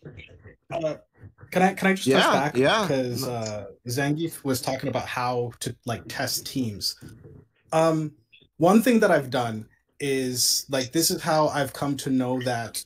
So I use Chun-Li for the majority of my matchups, but I know she's weak in certain matchups. So I'll swap in like a Sea Viper if I need, because I have one, or I'll swap in Guile, like specifically if I come against the Zangief team. He's real big trouble for Chun-Li. And then Sea Viper, I like her for like teams that have like a double Guy or a double Elena. And the only way that I've been able to really test what I like is in the tower. I will purposefully lose matches in tower. Like I'll get close to beating it and then I'll lose it so then I can test another unit to see if they can do that matchup a little bit better against specific units. And then I know if I ever encounter it again, I'll automatically pull out Viper against the double Guy team. If that makes sense. Yeah, at some point, like that's why I don't like to throw out that one unit is gonna be better than another, because there's counters to every unit at some extent. I think it's better to build just a couple if you can, and have options, because options are ultimately make it easier overall rather than just pigeonholing yourself into one character where you're gonna have like a matchup that just makes you want to smash your face. Yeah, like I'm not gonna lie, I mix and match. Like there's sometimes where I toss out Bison, I throw E Honda. I sometimes toss out Fashion Blanca and I throw in Fire Chun-Li. Just because I vouch for one team doesn't mean that I don't test random units and stuff like that. And like I said, Abel has allowed me. Abel has won me matches versus Bison. E Honda has won me matches versus Bison. Like there's the diversity that allows you to just play anything. So, look at that. Damn, Duck, you got a lot of you're missing out, Duck. I think the reason why I brought up the question was that when I'm looking at the leaderboards, and I'm not a leaderboard chaser by any means, but I don't want to leave anything on the table, right? So when we're attacking the effigy or doing the bosses in the effigy, and I'm doing stuff in the guild content like the Shadowlands or even the Dante event, like I kind of just put my hands up in the air and I was like, okay, I'm top 300 in global for that. I was just like, okay, it is what it is. Like I'll take the top 300 rewards and I'll move on, but I always had a feeling that I'm not doing as much as damage as I could be, or I'm not setting my even the fight, because there's fighting spirit and fighting soul, right? So like the fighting soul and the EX moves and everything like that. But the answer to that is, I should be engaging with the fighter help and trying to figure out. I'm not one to ask for my hand to be held, but with the amount of stuff that I've accumulated in the game so far and what I'm trying to accomplish in the game with what I have, I just feel like I could be doing better. And I feel for the new players who are coming into this, because we've been doing this for about 2.5 months now. Yeah, and we've made some really significant strides as pre-order players. But then like you have somebody that's gonna start tomorrow, and they're like, "Oh, what do I do here?" It's like, how do I help that guy more than what I already know? And it really just comes down to more interaction with social the media community. You have interaction, to all of further. that's why you got to put Yeah. the content creators, the social Twitters, all that. It connects. We're working on trying to fix other avenues and expand on stuff. So that's definitely in the books. Like for example, this is why I do this call. That's why I try to say subscribe if you could. I appreciate it. Let's build this up so that way we could get the word out, so that new players can look into it. Painblade is another one. He has over hundreds of videos already. Within this 2 months, this man has banged out more videos than anyone. So like there are different avenues that you can definitely be looking into. It's part of playing the game, I guess. I mean, like Tick said, it's like all experience is playing. All experience is key. But I just gotta. I've been out of the loop for a little bit. I had a few things come up. Here's my question. Here's my question to you. You have a Zangief, right? Is your Zangief built up and maximized? No. How dare you? I have the worst luck for pulling Zangiefs. I have the worst. Oh, no. The worst. I'm disappointed in you. Okay, wait. It's RNG, brother. What am I gonna do? No, I understand, but is he your player choice right now? Is he your character choice right now?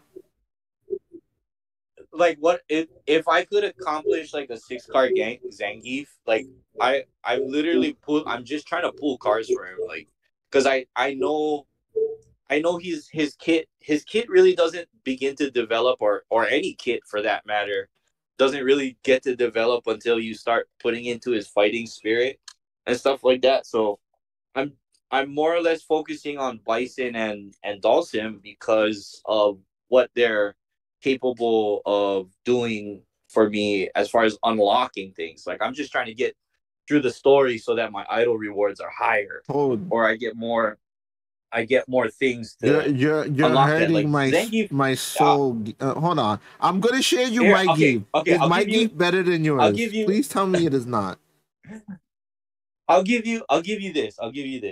My Beast Zangief, on the other hand, is triple S +1 6-car full gear. Okay, I understand. Fighting Spirit 20, like I mean, it's just like it goes without saying though. It's like everybody needs a Beast Zangief, but like I have a Zangief. It's not the regular vanilla Zangief that I really want. At least I want to be able to one is done. Then you are forgiven. Yeah, I was about to say, how do you dare you not have a single Geef maxed out at this time?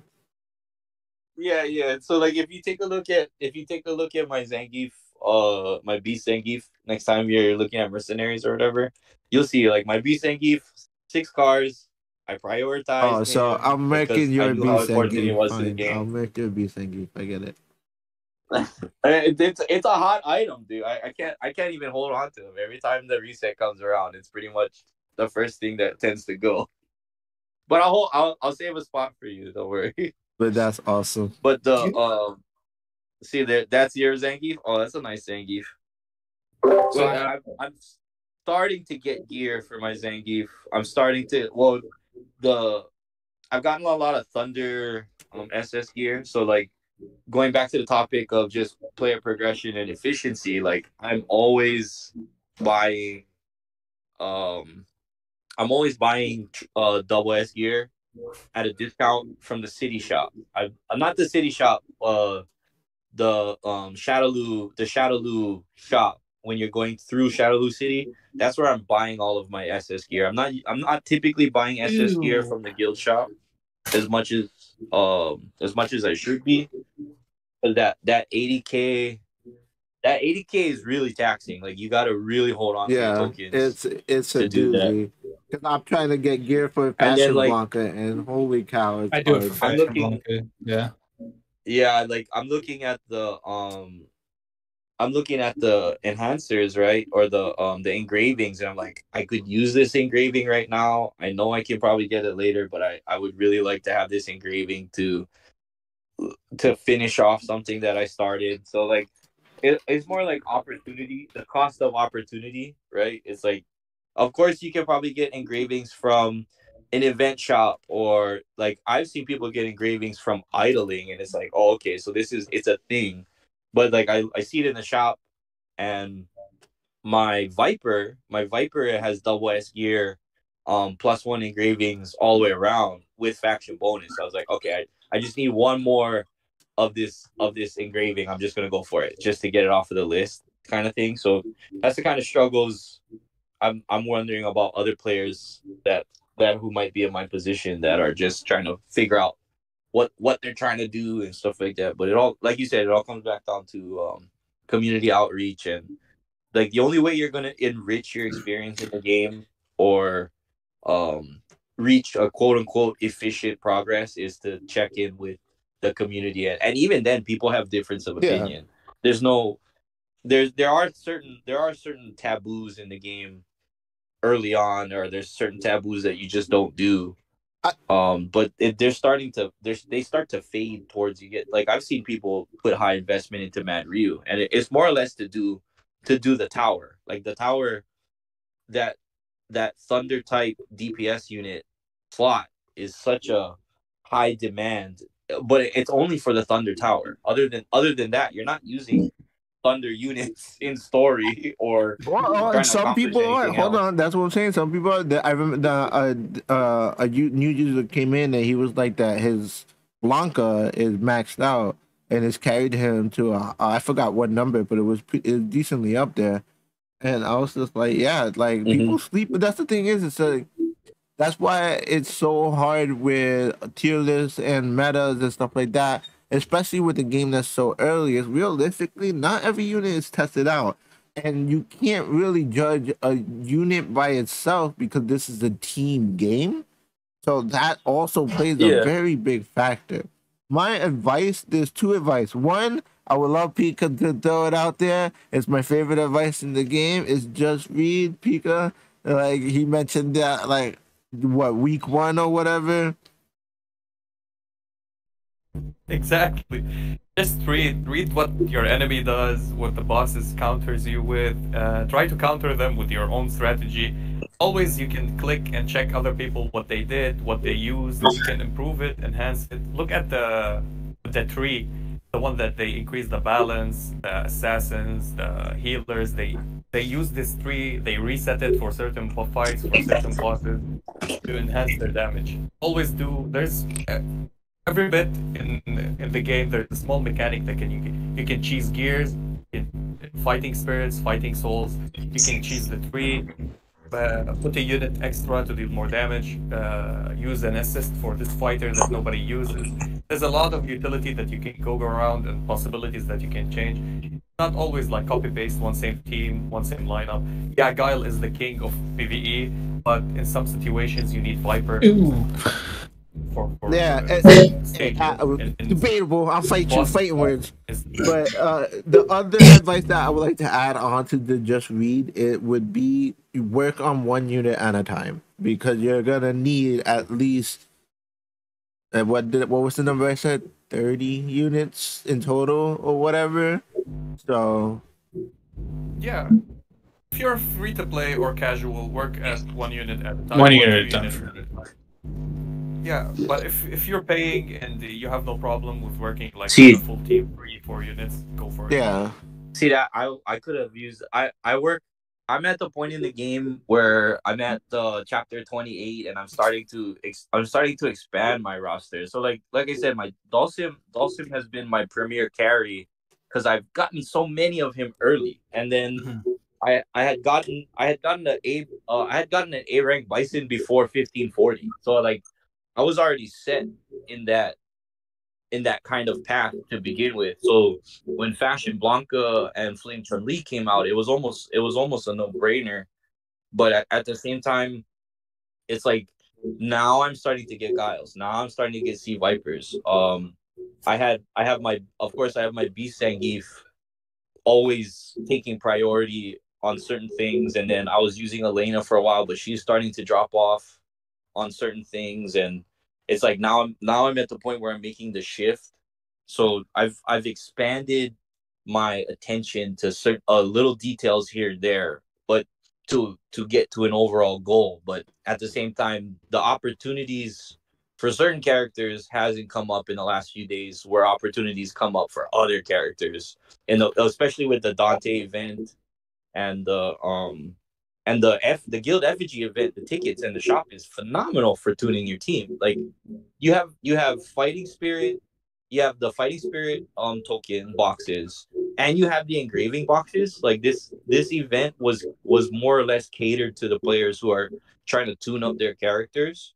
But I'm still at the 240 wall. Like I only have 2 characters at 240. I'm making my way up to my third 240, so I'm not really at that point yet. Like when you're talking about levels, but as far as how potent my roster is, it's becoming more apparent of what I'm doing is more of a blanket of things that I'm doing. I'm not focusing on Guile specifically. I'm getting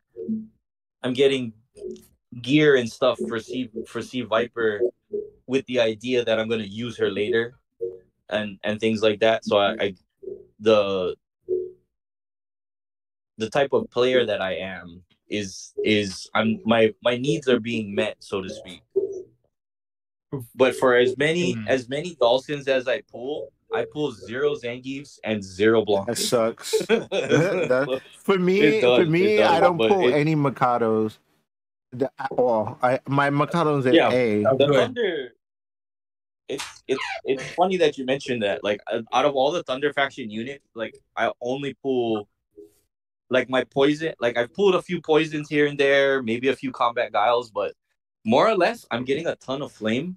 Like it seems like the scales are tipped to flame units. I have like flame units like DiCapri and Mayor Cody and what's his name?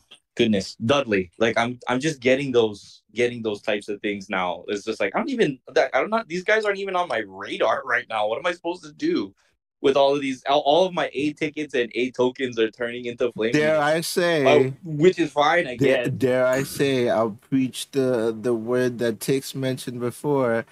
Some of them can be used as food. I don't know. I'm just saying. Yeah. Well, with that, Makoto.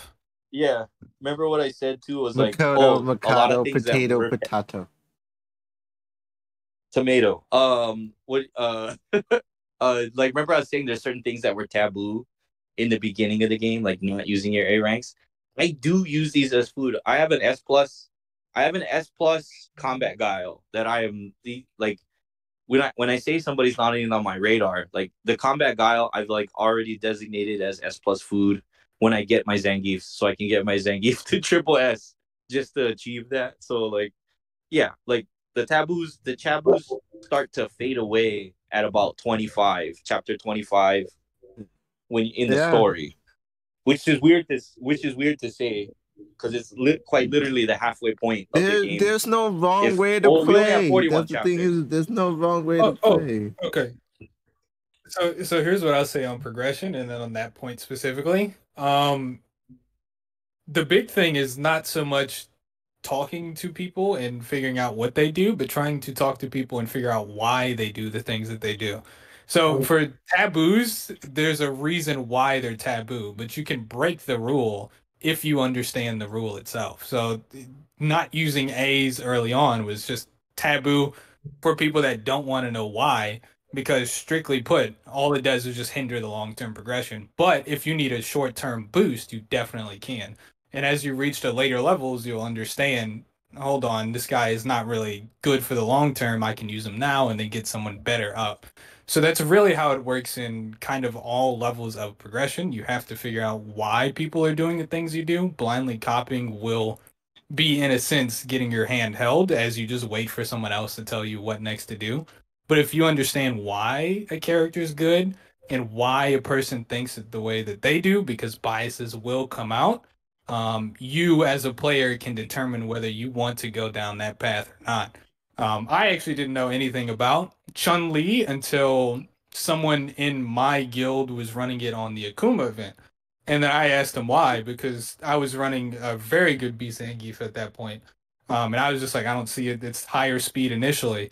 But I asked him why, and he said long term it's much better because she has that passive energy gain. And after thinking about it, I'm like, oh snap, he might be cooking on that. So now I use Chun-Li on bosses. But my opinion on the Taoism and Guile is just I think personally, Viper just offers so much more. But that's my opinion, and I have a reason why. And once you figure out those reasons why, then you can really start to figure it out for yourself as to who you want to build long term, how you plan on building them long term, and that sort of thing. It's just I mean, okay, I can convince you. I agree. Like, okay, I like it. It's good that you want to find information. Like, I know how do I get better? Why is players doing better? And with this and that, right? Like blindly following like what the top 5 are doing doesn't grant you like, oh, you're gonna do it, right? There's specific specs, so you maybe want to like watch them or ask them how to do it. Like right now, like you might think, why is Guile, especially in my bracket, maybe it's not widely spread, why is Guile so good in the bosses even though it's single target bosses? It's because Guile plus 20 is a CC immune skill, and some people don't even know that. So you have to time the combo 3 to get the CC immune, so then you basically can do your combo chain from finish to end without getting... Like, I got 180 mil, or well, at least close to 180 mil, and the people from Evil Abyss are not even using it. They're not using Guile as their main DPS. So knowing that Guile is good against bosses that CC, like the reason why he's used, not just like, oh, Guile is used in this boss or Guile's good in all bosses. Like, he's probably the best bossing unit when the boss has a CC in them. Exactly. So knowing like why something works is actually a knowledge. So like next time, right? I think Pika made a video about it. You just read the first skill saying if you do melee attacks, you get frozen, right? So you basically want to have DPSs that does not do melee attacks. And then you already do more damage because you're not going to get frozen. That's why Dulcim works. It's not like, okay, Dulcim is good for this boss. It's because, you know, you're not getting hit with the frozen debuff. It's just like reading that and understanding. It comes with knowledge, right? Like once you're already used to like player skip, so when a new unit down, you already have all the knowledge piled up and all the experience that you have talking with the community, you know, bettering yourself. It's like it's an investment as well, right? Like if you have a better knowledge, you know how to spend wisely mistakes, so then you don't, you know. I want to add something. Sorry, I'm out of breath. I want to add something. Also, in this game, timing is a thing. It's something that you need to work around and play around. So, for me, I built Dhalsim. He doesn't deal that much of damage because he's not plus 30 and he's not 6 out of 6. I want to use him in this event. I don't have Viper built too. So what I have is my Cammy, and why I pulled the best scores right now with Cammy on this effigy boss, at least for my server cluster, and I ranked in the top 5 in the all in all in the bracket. Cammy hits physically, and she does damage to the boss, and she gains those stacks. You just wait a little bit for the boss to give you another stack. Now it's 10, she gets freeze. Now she's 0 stacks. You go on again and run with her attack. Deal a lot of damage, even if you're playing somebody else. Fashion Blanca, for some reason, I don't know why, his first skill is considered physical and not because it's ranged, but it's considered physical. Also, he gains the stats of it. So you need also to work around it and to play timing it.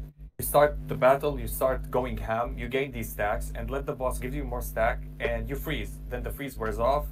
But be aware, there is something, if you read the boss carefully, it's called Hinder, which it freezes you in a certain location. So if you're out of reach with your Fashion Blanca, his fire breath doesn't reach the boss. So all of these you need to understand, because you need to look at your fighters and check the debuffs above them on their health bar, if they're applied, if they're stacked, when you can attack, when you can. It's all like, of course, this for random players, casual players that don't care, they just want to participate. This means nothing to them. But for us as hardcore players or players that want to improve, you need to look at every aspect for this.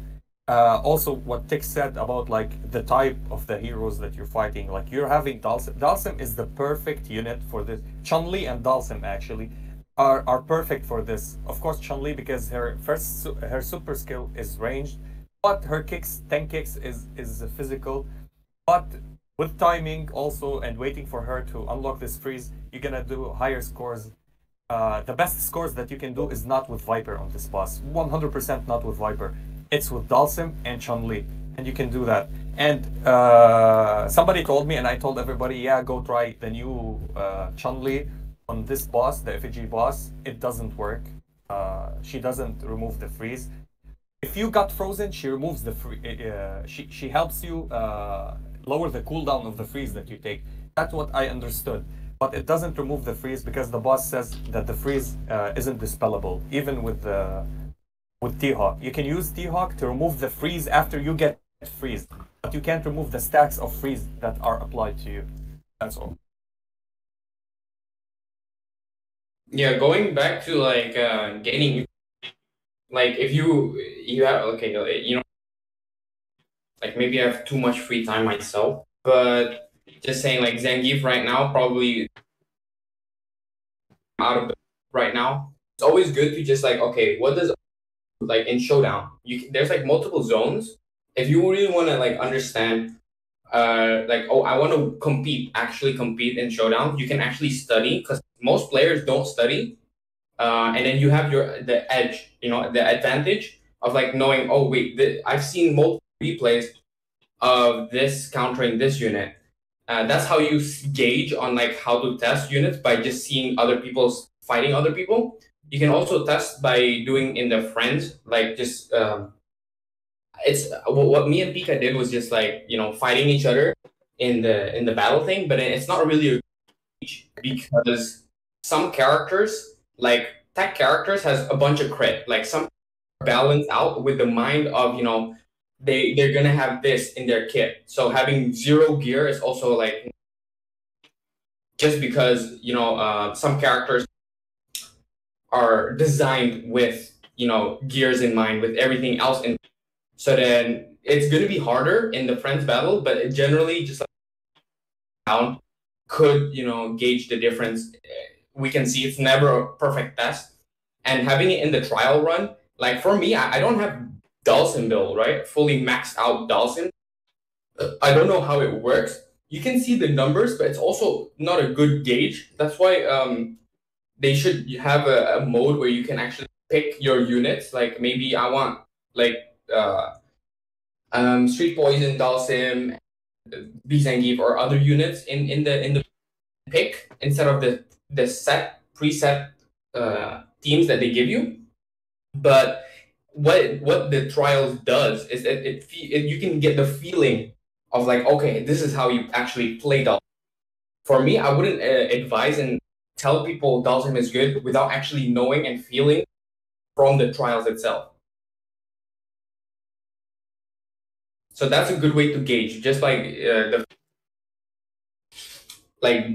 I wouldn't know how to play Dhalsim in like slowing, instead of just like Chun-Li is like super fast tempo. Gal is just waiting for the right time. While Dhalsim, you just want to play the tempo like real slow, get all your buffs in. So that's like a good way to like understand what to do. I guess my explanation of Dhalsim is just very bad, because like I just tell people I like to watch the world burn, but people don't understand. Burn is slow. You know, it likes to take its time. It likes to caress the enemy's HP, whisper its sweet nothings, and then make it disappear. And like how you definitely said, I that's why when Pika asked me, he was like, "Who do I suggest?" Guile. It's simple as that. Like even if you don't read, you can visually see Guile nukes people. That's it. As casual can be, all you gotta do is to literally see and build him up, and you'll understand that he destroys people. But as the in-depth player, yeah, like Dawson probably is the most reliant outside of Beast and Geef in terms of manual because of that full extension of rotation. He's also I'm trying not to speak as outlandish as possible. From my understanding, fire units are the only units that are consistently doing something without actively being in the combo. And what I mean by that is if you have a burn stack on an enemy, you're doing damage. And that's the most important thing in the game is dealing damage. So if you take into that consideration, rotation is key and timing it out is super important.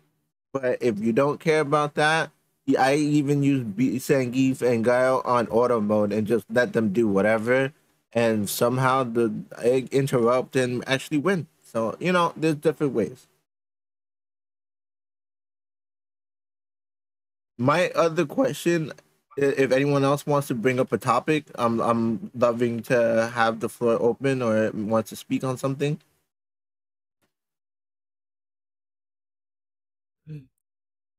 Nope, I'm good. No, anyone? Don, a topic.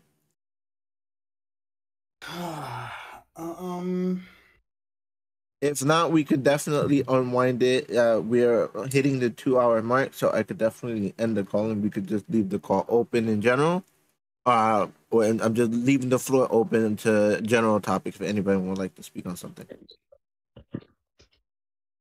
Well, we were talking about the celebrities in the game and in the survey. I felt it was.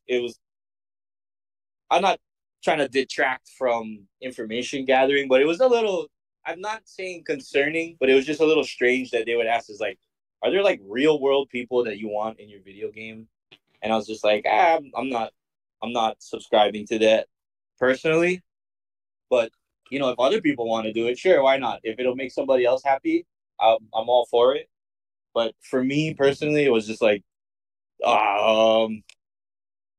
maybe like Post Malone, like would be like the only person I'd just like really resonate with if he was in a video game, like Street Fighter Duel. But I don't even think he plays Street Fighter. I think we got to take into consideration that now, especially with how video games have evolved, many celebrities, actors, and musicians and stuff like that, they're branching out into various, jobs and titles and stuff. And video games is definitely one where they use faces to push, the game and use them as characters. I remember Omnimusha did it with I forgot the French actor's name. Halo, there's so many games that have done it. Street Fighter, Tekken. I mean, Fortnite. It's now becoming a standard thing that is just social media and it's all interwoven. Yeah, I can see that. I mean, Post Malone has his fingers like in Pokemon and Magic the Gathering, and I mean, if you told me he had a Fortnite skin, I would probably believe you. Without even fact checking. I don't think he does. No, Post doesn't. The Kid Leroy does though. Kid Leroy? Oh, okay. Yeah, Kid Leroy has a skin. Yeah, that's really dope. Okay, but not the conversation I wanted to have was like, and kind of Turtle alluded to it. It was just like, okay, real world people, and like there's a homogenization with media now that that caters to players and fans of certain people and certain things. I mean, Fortnite really changed the game, literally and figuratively, like really changed the game on what the ceiling is as far as collaborations and stuff like that. But I think the best answer I gave them was like, I don't really care about celebrities as much as I do like pro Street Fighter players, like Tokido and Like, imagine if Daigo was in the game. I would like, love that. you Daigo don't is even my have to. favorite Street Fighter pro. He's my favorite fighting pro in general. Yeah, like Daigo or any of the Street Fighter pros. Like I feel like if they are going to kind of build up this, if they're going to try and nurture the ecosystem like that, like for Capcom at least, but I don't know how it benefits Crunchyroll more or less, because this is a Crunchyroll game. So like Crunchyroll puts their anime characters in their game. That's fair. But I don't know what celebrities would like. Are we gonna see like K-pop stars? I can't even pronounce half their names, unfortunately, because I'm a simpleton. I mean, but K-pop star is in one version, so I joke. I joke about it, but I didn't want to bring it Canadian up, rapper but... Drake Superstar is probably one of the top selling and streamed artists right now. Realistically, we're talking numbers. Like there are people who others just generally follow because of how media is. Some are like more than others. Drake it's just the way it is. Would I love a Messi or Ronaldo or Tom Brady or Derek Jeter? Like, yeah, hell yeah, that would be dope. Would it make sense? No. I think it breaks the immersion for me, like, because the game it's actually pretty rich with the overall aesthetic and the way that the game is now, with how they have the characters. Like the overall aesthetic is good, but I don't want to have to use a character based on what it does. Maybe I can be a little bit more flexible on that, because we've always said that all characters have a purpose and you don't have to use the same thing that everybody else does. But at the same time, it's like, okay, so I'm having to use this character, this human person, and they're just doing human person things, while there's another guy who shoots fireballs, and there's like another guy who has electric powers. It's like kind of breaks the illusion for me a little bit, but it'd be hypocritical, because I like the Street Fighter pros, right? But you could model the pro after their character. Like Daigo could be Ryu, or Justin Wong could be Chun-Li, or you know what I mean? Like that would be silly, but I would honestly be down for it. Imagination. That's the best way I could put it. I think also a thing like that could potentially like deter people in terms of like a celebrity, or I mean, I guess it depends who are drawing towards them, is like, okay, say Drake gets added, right? And people are hyped, Drake's cool, blah blah blah. People who aren't really into it are like, oh, like whatever. They could like ignore him and not do it. But then say he's as powerful as Bison or MH Can.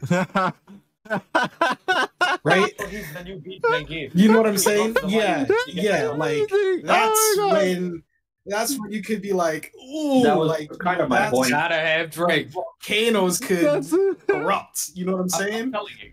Listen, Buka. People who like Drake are into it. They're like, yeah, my boy's in the game. He's OP as anything. But then, like, people who are just like in the game want to be with the characters. Are like, oh, great, to compete, Listen, I have to have Drake. I just picture Hotline Bling just playing in the background whenever he attacks, just smacking Bison to oblivion. Yeah. I can't. They will drop somebody important. I'm 100% sure that can deal stun. That he's another beast Zangief. Yeah. And people like the power of the six. Tix has a question. I would like to. He has a hard hitting one apparently.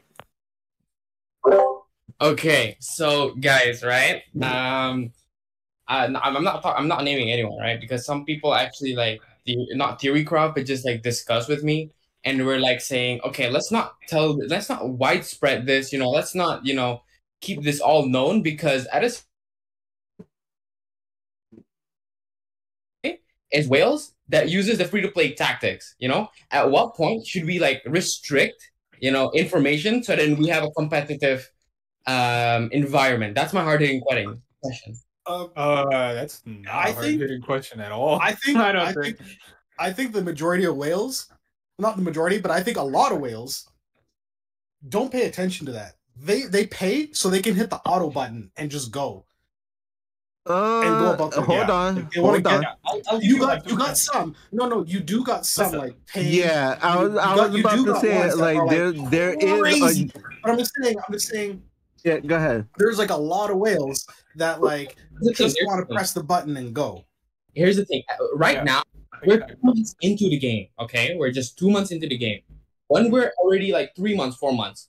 And then, free to play would start having the 6 stars, start having, the 5 stars of everything, and then start to overtake the whales. And then they're like, actually, you know what? I'm still restricting my information special tag, so then they won't go overtake. Right now, they might be at top just because the game is still early game. Yeah, Yeah. Well, the only thing that I could speak on is because of like the community aspect. Is as an overall gatekeeping is never a good thing generally, and we're all in here as a totality of an ecosystem that is the ocean of gacha gaming. Whether we're whales to dolphins to turtles to little puffer fishes. So that's my answer to that. It's just like you gotta give it to everybody. Speak on it. I want the point. So it's not an unreasonable observation to make. It's like, okay, so in order for a blade to keep an edge, you have to sharpen it. So if we are to limit the information, we will not get changes to the game that might become apparent. So if everybody knows how strong a certain thing is or how good a certain thing works, the developers don't have all of the necessary data to make balances to release new characters. So if there's a technique that's really good and it is really good for a lot of people, it helps the developers to figure out, okay, so here's a strategy that works and we want to divert away from that. But if the information is withheld and they are to continue to release certain things at a certain pace, they don't have all the necessary information to make changes or to do new things. You're 100% correct on that, because I don't know if he's willing or able to speak on it, but I know that Dino has mentioned multiple times that they are always looking at the total economy and just every range of the game. They got numbers on, so they're aware of Bison, they're aware of Thingy, they're aware of all of that. And you know how he says they're always talking about how to advance the game for the future and stuff like that. So I'm pretty sure, they know like this is happening because of how vocal we are as a whole community. So you're 100% right on that. Like if we don't speak about it, no one's gonna know about it. Yeah, but also some don't want to like just give out their weapon. It's like, just okay, you're going into war because you're competing for the rewards. Like as a free to play and as a pay to win players, yes, pay to win players should have the rights, but in like sometimes people who actually put in the effort as well. I'm not saying I'm entitled anyone that's free to play or anything like that. I don't want to get across the wrong information or what I'm trying to get at. I kind of forgot what I was about to say, but okay. Let me try to remember.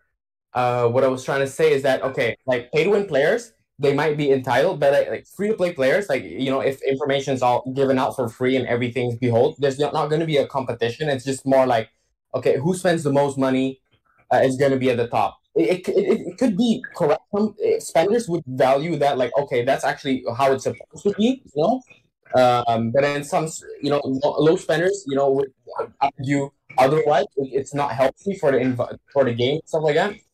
But it's just in a sense of like, some players don't want to give out like those secret just because, okay, for instance, there's going to be one reward in the end. So why am I giving a trick towards the whales, which they're going to use and guarantee that they're going to get the first or third or second prize? at the end. You because you're competing yourself to get the reward. So why are you giving it away to the enemy? That's a very fair point. Does anyone that's super competitive willing to chime in?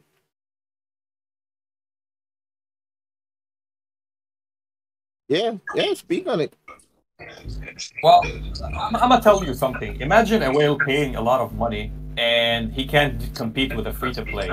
How does that make him feel? He will not pay anymore. He will ditch the game. So he looks. Or you're gonna spend more money. Or that. Yeah, and spends more money, and the devs are happy, giving us. And if they see that they got a lot of money, they're gonna. But the problem is that that's where the tricky part comes in, because if we're just talking about competitiveness as like knowledge, skill, and all like that, that's where it's different versus money. Because money, that's why like I try to not be as offensive when I say this, but just because you have money doesn't make you good at the game.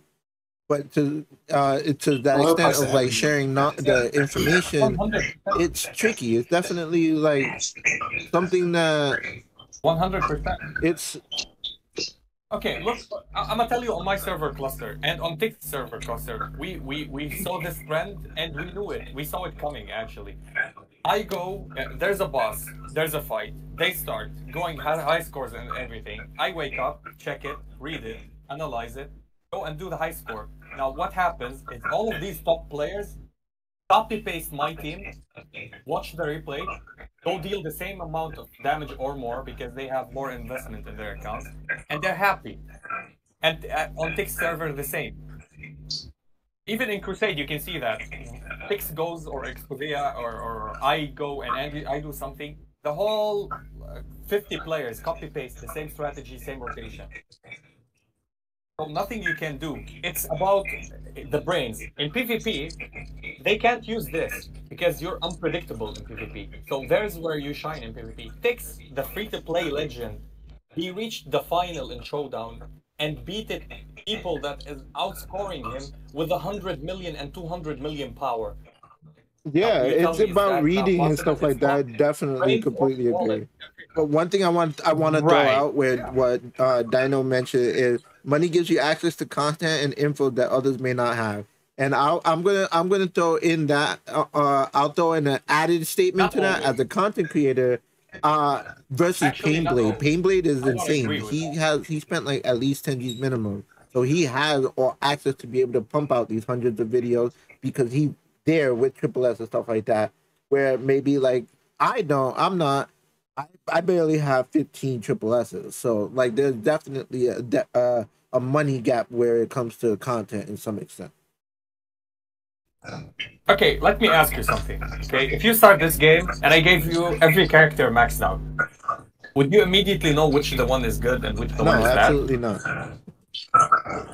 Okay, when I'm free to play and I don't need to pay, I can't pay, or I don't need to pay, and I go to the game, what do you think I do at the start so I can do good in the game? I go read every single unit. Yeah, but sometimes people don't read, man.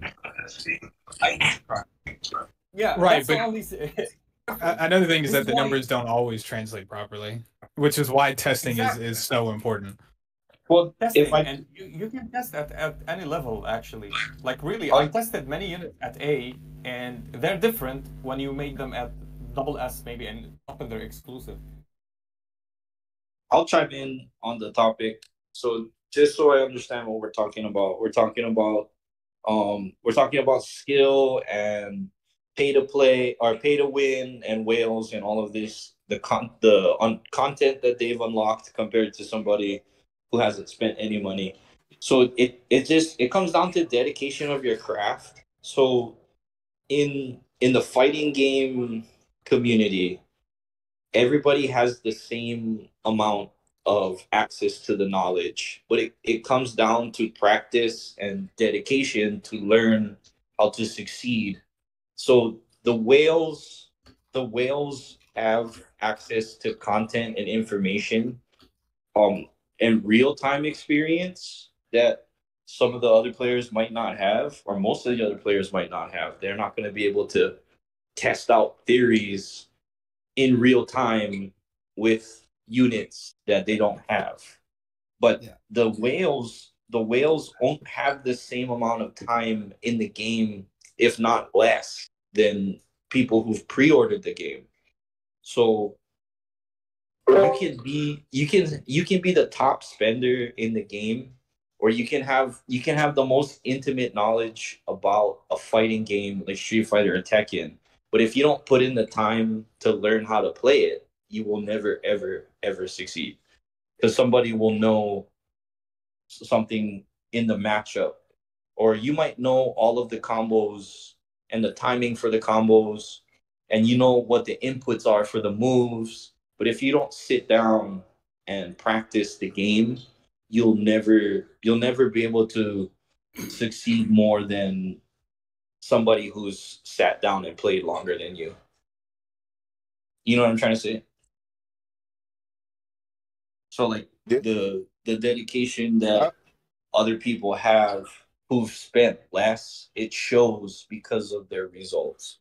I think Maseo wanted to say something. I don't know. I want to give people opportunity to speak.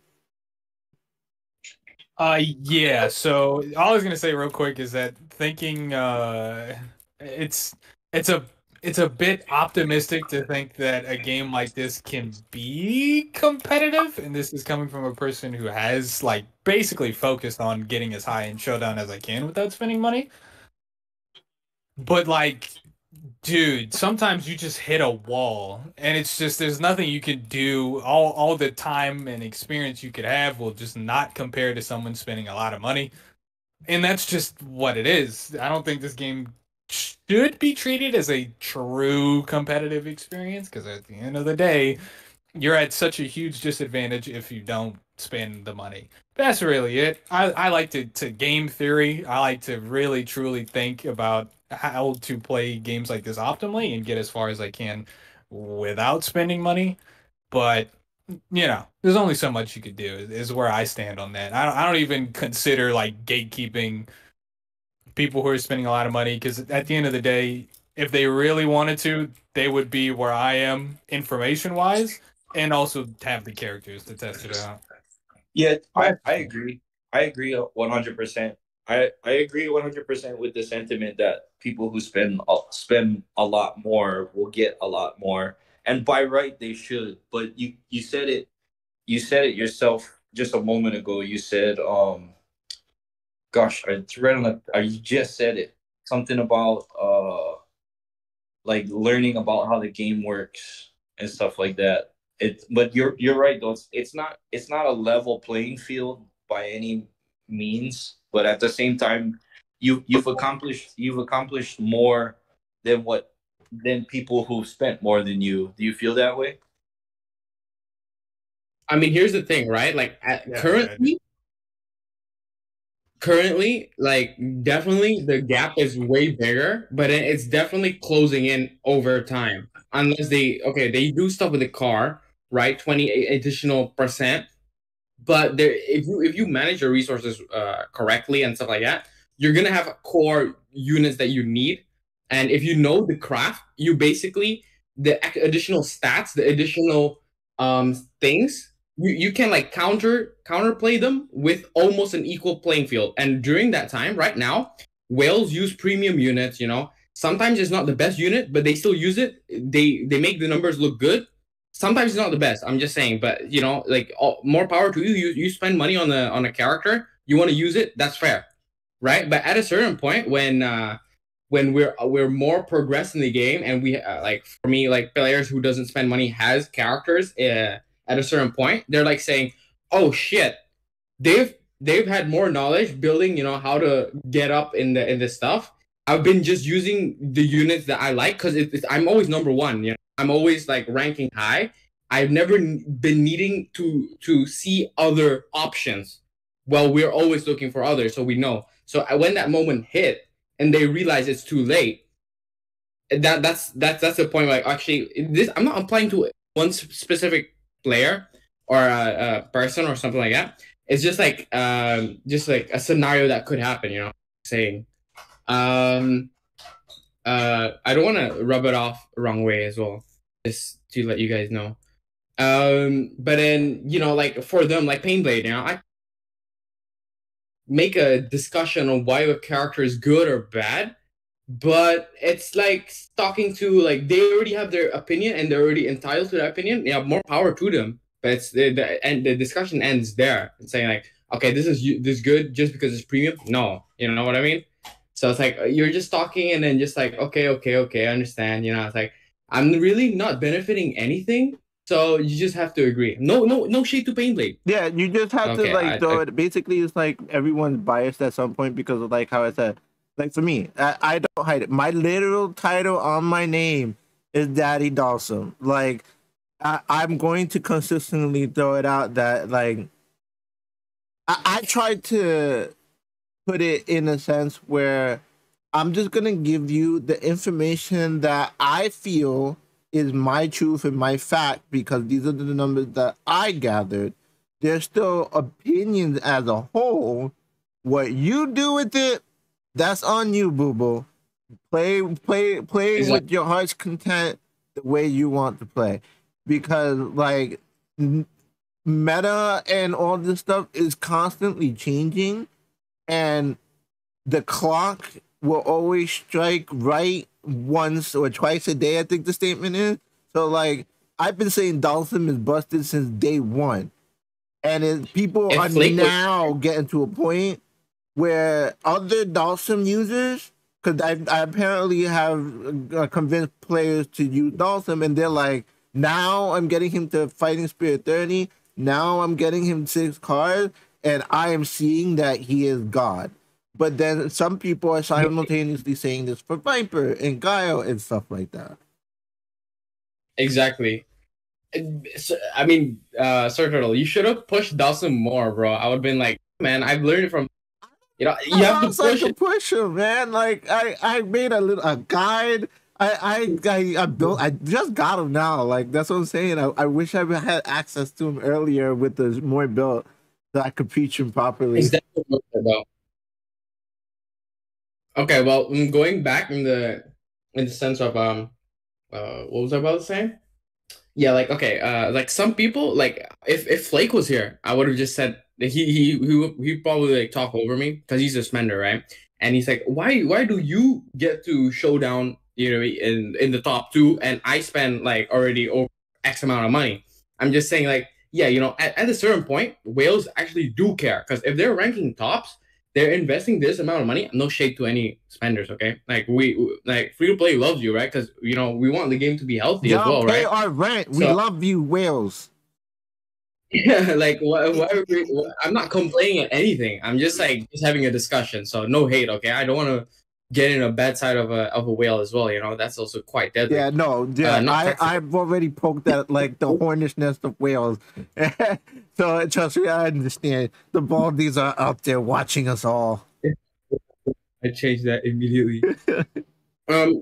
Yeah, like if players, if you're ranking 1s and 2s, and then you start to get like, yeah, like what Flake does. Like, how are you here and I spend this, right? That's like at a certain point, we're only 2 months in, right? When we're more further into the game, it's gonna be more apparent, and then more players are gonna be like, okay, the skill, the barrier of entry would be more higher and higher, and to compete as a free to play, besides just like, oh, you started late, you're gonna have to accumulate more resources later.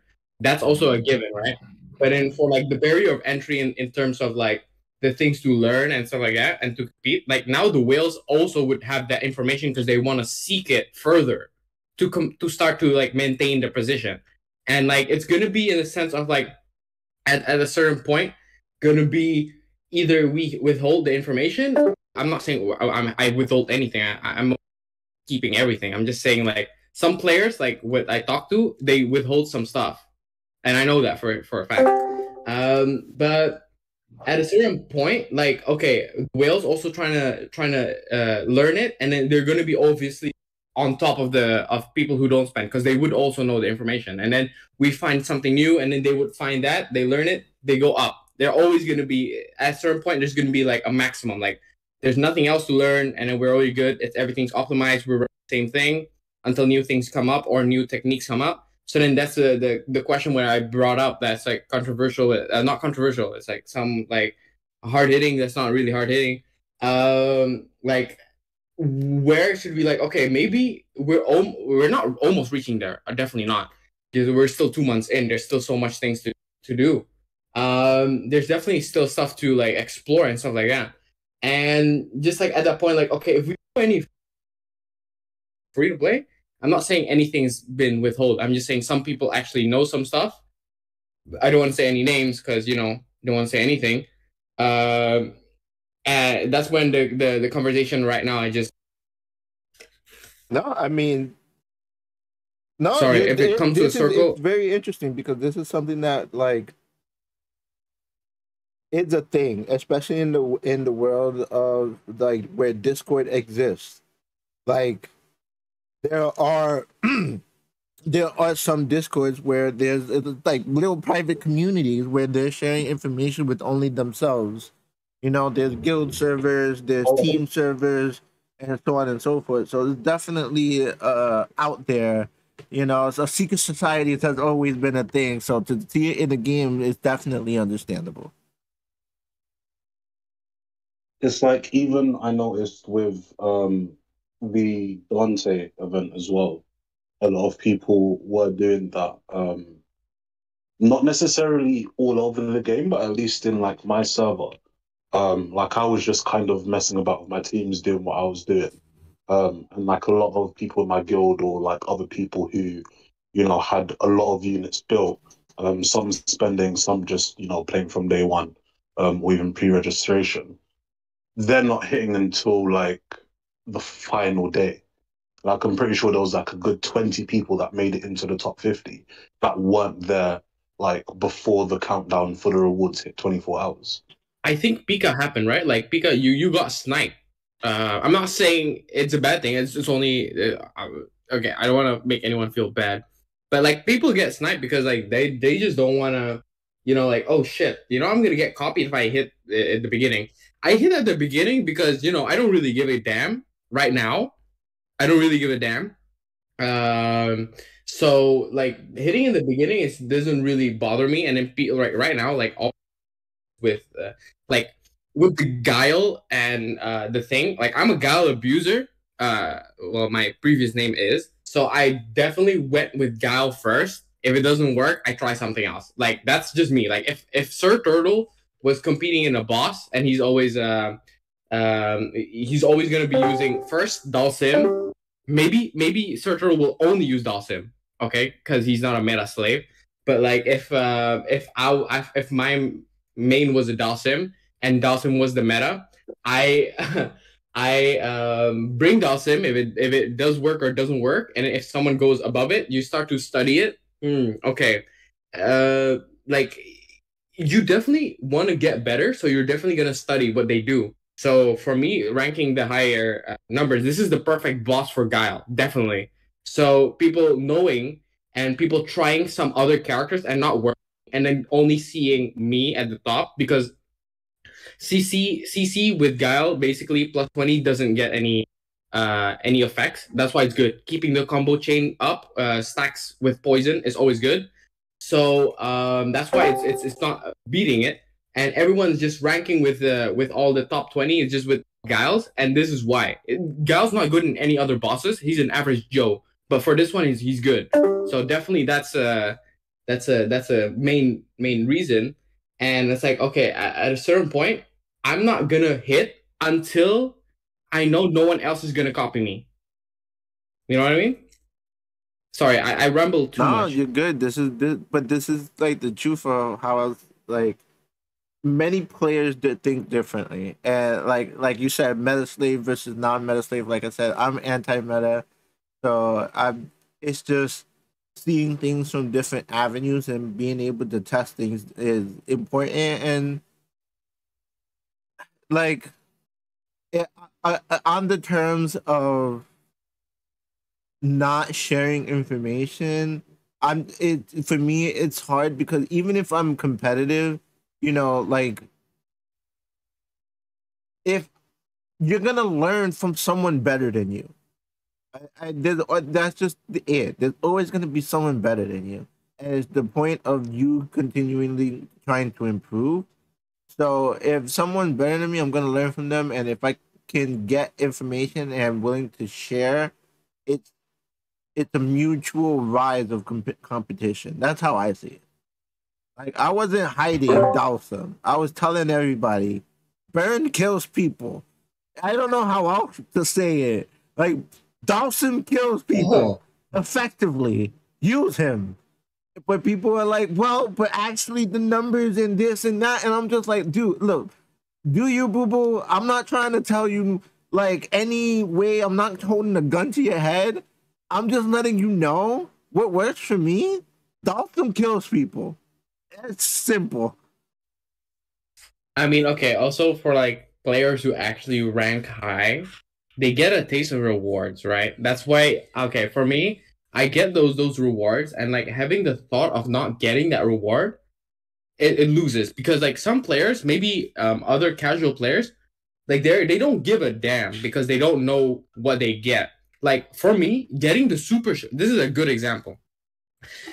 Placing in the super showdowns give me so much of those faith gems, give me so much of the Akuma tickets and stuff like that. Having the chance of not getting that stuff actually is like not frightening, of course. It's like the thought of like, okay, you know what? Why am I actually nerfing myself, when I actually need the rewards? Like the super showdown rewards are huge, and not getting that as free to play, you basically have to spend gems, spend currencies in events to actually buy faith gems. Well, in the matter of fact, you don't actually need to if you place in the showdown.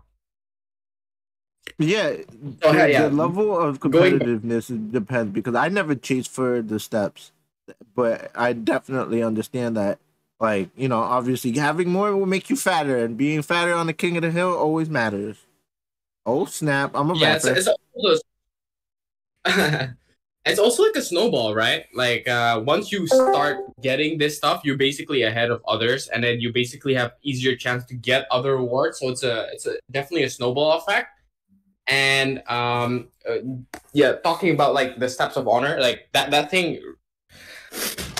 It's sad that there's an expiration. It's only like 3 players in the server who gets it. So in the grand scheme of things, the only players that that actually like mourn for that is the players who actually rank top 3. But yeah, like having the thought of like not getting those super showdown rewards actually is like pretty huge for like players who aren't spenders, or who doesn't spend too much compared to the rest, to like withhold some information so that you can actually maintain the rewards. Because like if no one ever reaches super showdown ever, and then saying, oh, actually, you know what, you need to spend to get super showdown, and they're already fine with the game, like they don't know what they miss out, then they in their minds it's like saying, oh, okay, you know what, it's not too bad. But in the players who actually already felt it, or already knows what the benefits is, it's like giving a subscription, right? You give them, okay, Netflix subscription, you get all these shows you can watch and everything like that. It's super fine, and then the free trial ends, right? The free trial ends because you give all the information away, and now you have to actually pay your subscription to keep on continuing the game. That's what I'm trying to get at. Does anyone want to respond or add on to it?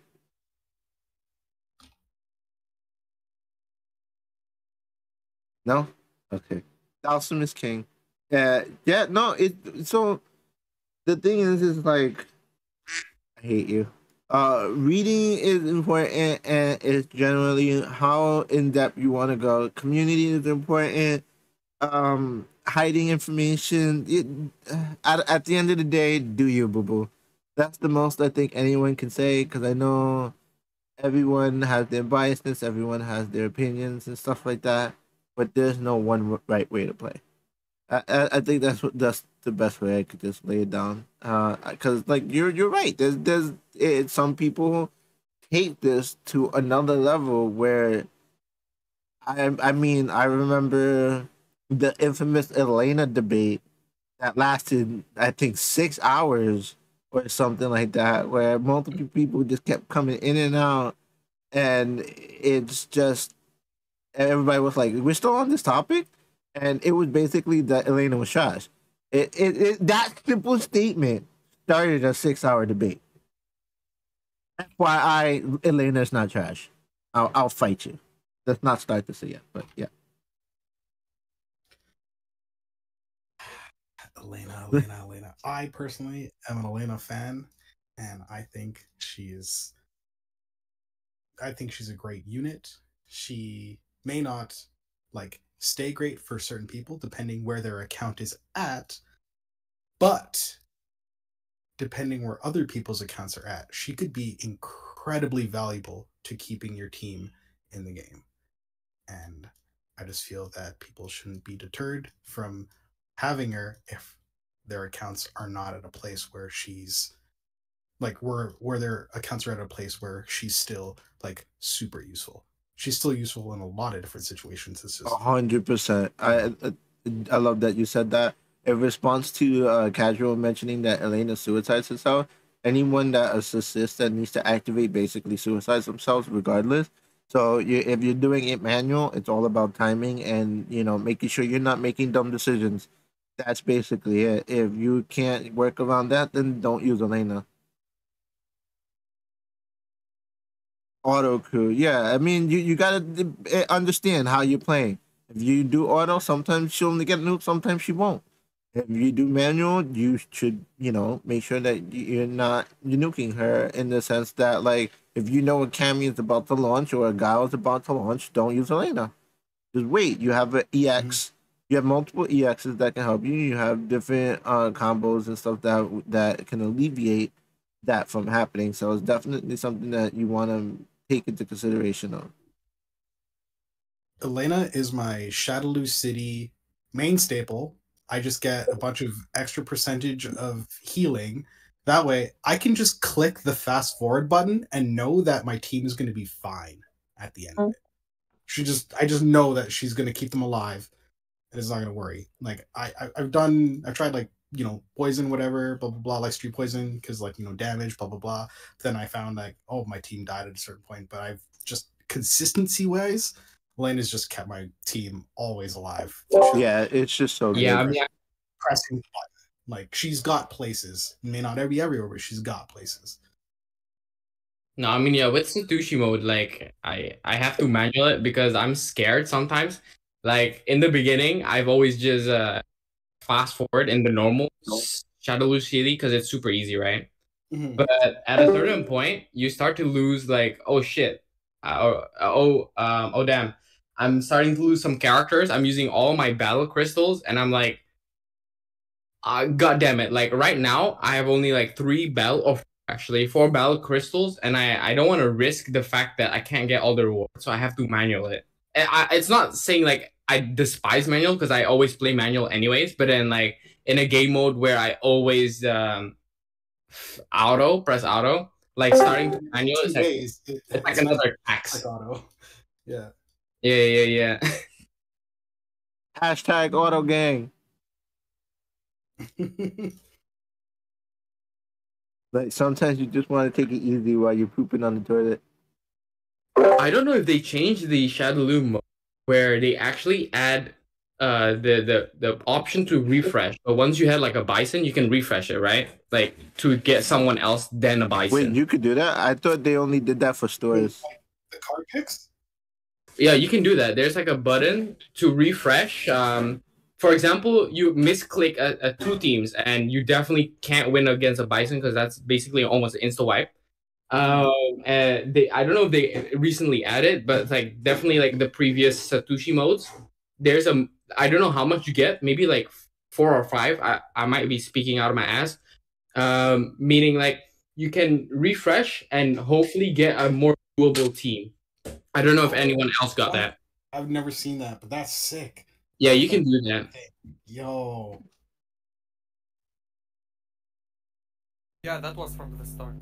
It's not new. Oh, and maybe I just missed the button. Dang. Yeah, I thought, yeah, maybe.